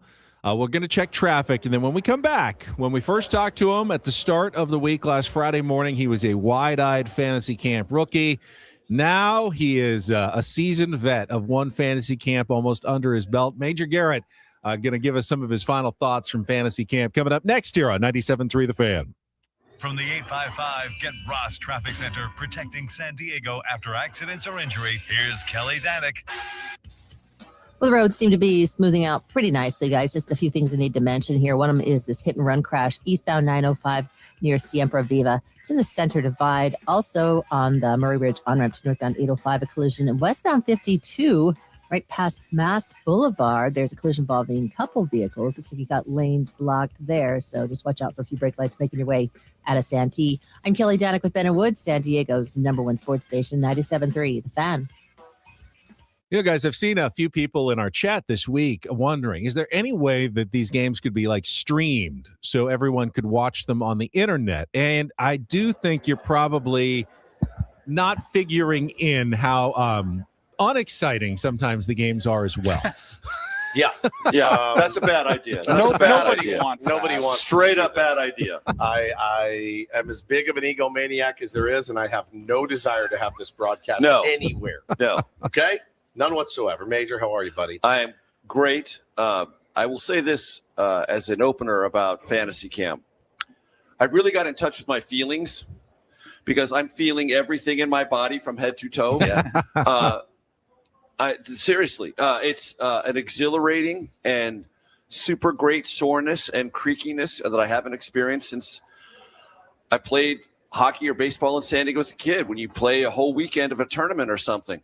But at age 63, it accumulates much more rapidly, yes, and it goes much deeper. And it's harder to get right. It's much harder to get right. And suddenly things like a small staircase become a hazard zone.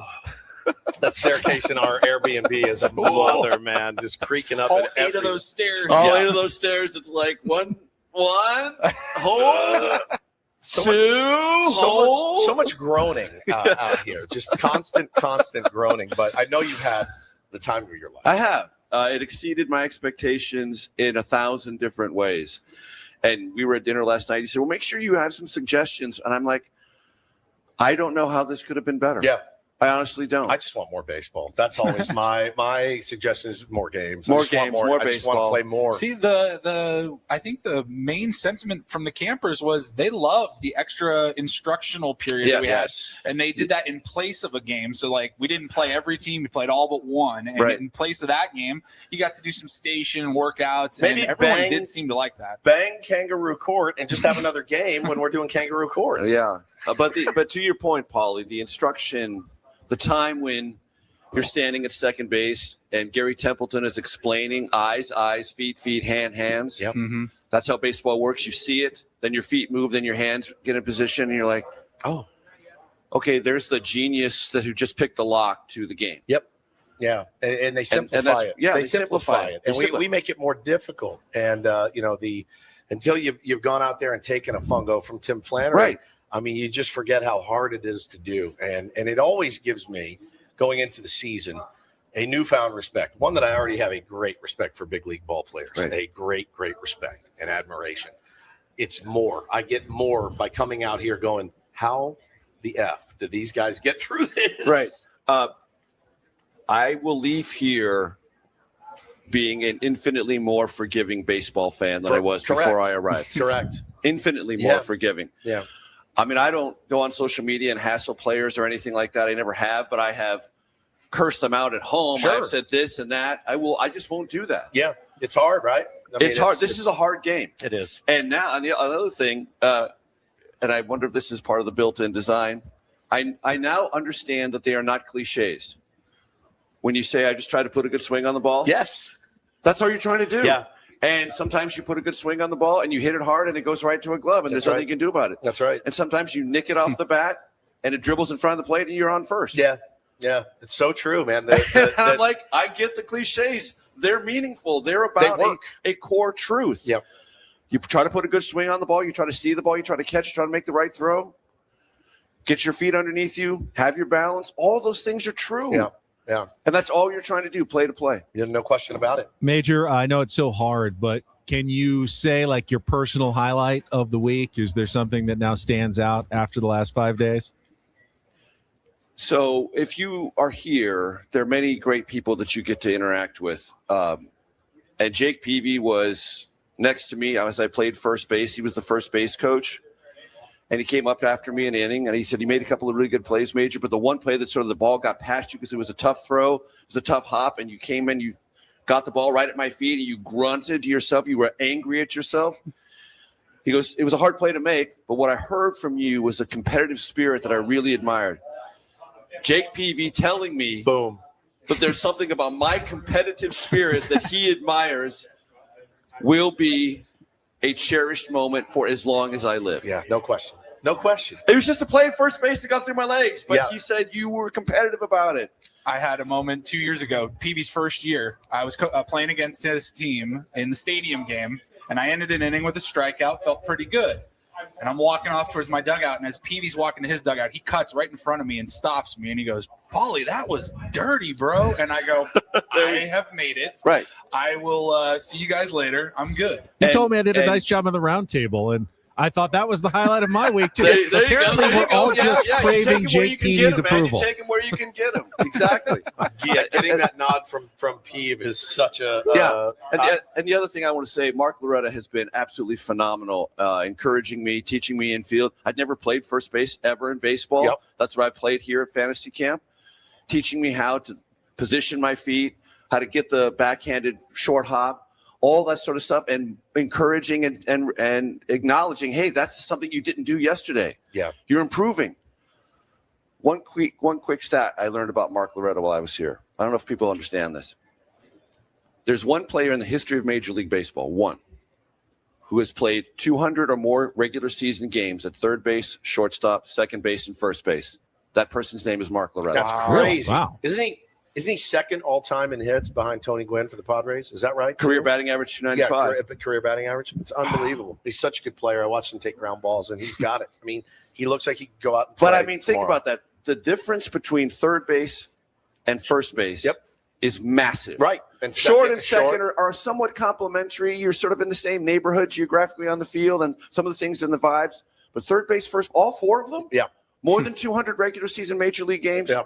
All four positions, psycho. It's incredible. It's incredible, Benny. And, we've had such a good time and watching Major come out and enjoy it. And the other thing, you guys know this, but I want the people who are listening to know this. You could have Padre alumni coaches who could be pleasant and semi-engaged, and it would be a wonderful experience because everything here is so organized. Everything is so beautifully put together. But these guys are not semi-engaged. 100%. They are full-blown in for the teaching, for the appreciation, for the Padre of it, for the baseball of it. They are here because they want to be here. Yeah. These are not conscripts. They want to be here, and they want us to feel their love for the game, their love for the Padres. And they've told me, we get energy from your guys' spirit. I believe it because I get energy from theirs because it's real. There's a lot of spirit out here, and the camaraderie is something that's mentioned a lot. And that's the thing that you miss the most when you're driving home, because it's not going to happen. It's going to be a sad flight back to D.C., brother. No question. Tomorrow morning, it's going to be a sad flight back to D.C. Well, it's us against you in the championship. Yes, it is. It's nice. Your rookie year, you make the championship game, and that's pretty cool. I mean, that's yeah. pretty I great. had very little to do with my team reaching the championship game, as we cut a small video with Mud and Loretta to evaluate me early in camp. Yep. And Loretta said I'm a hard trier. Hard try. I tried. What did we say last week on the show? Best teammate award for Yeah. Major Garrett, I'm a glue right? guy. Glue guy. Yeah. I really have very little to do with the fact that we're in the championship game, but I'm as nervous as everyone else is. I feel like I'm going to throw up right now. I'm not kidding. I'm sick to my stomach. Just wait till you step on the mound, the stadium mound, and there's a runner on, and now it's a 1-1 count. But you let one slip. Now you're down 2-1, and you're like, oh my god, oh my god, oh my god. Anxiety, What comes next? Anxiety. This game that we all love so much. Major, you've been amazing this week. Thank you so much. Before you go, I got everything. one more Thank thing. you. I just want to say, Major, I really enjoyed getting to spend some time with you, going out to dinner, watching Monday Night Football, getting to meet Arden, your producer. And I have one last very important question. As you were wrapping things up at the Airbnb this morning, did you find a gray sock? I was missing a gray sock. Oh, my God. And I just want to know if you found one, maybe behind a couch or somewhere, anywhere before you left. It was on Woodsy's doorknob, wasn't it? Yeah.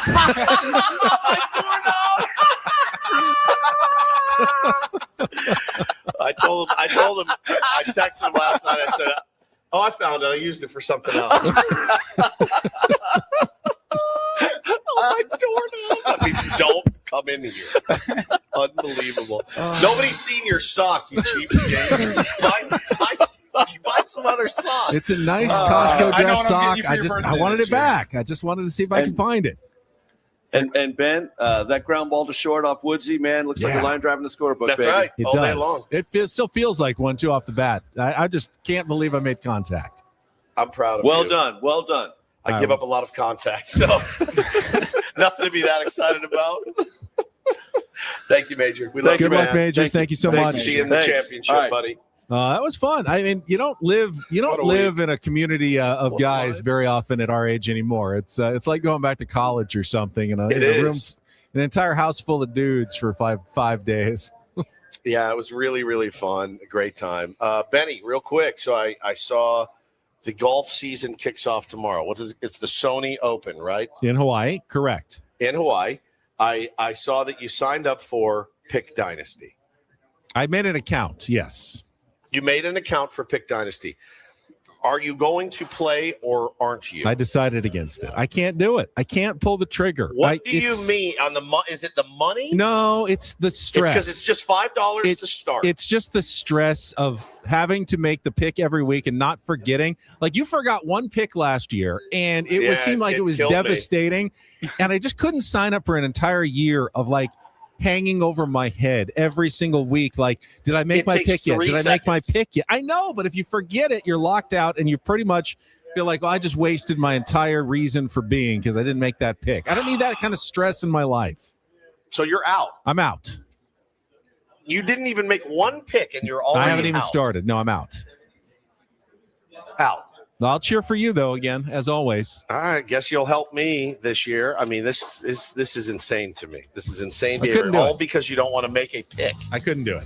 I could not do You're it. unbelievable. You're unbelievable. All right, we'll be back tomorrow, hopefully with a trophy. Good luck in the championship game. Have a safe drive back. I know you'll be a little bleary-eyed in the morning, but can't wait to hear all the stories. We will be all together in the studio again Thursday morning at 6 a.m. Thanks again to Adam Klug coming in all week. Adam, you can sleep in a little bit tomorrow. For Paulie Rindle, Stephen Woods, I'm Ben Higgins. Enjoy the rest of your day from all of us here at 97.3 The Fan. So long, everybody.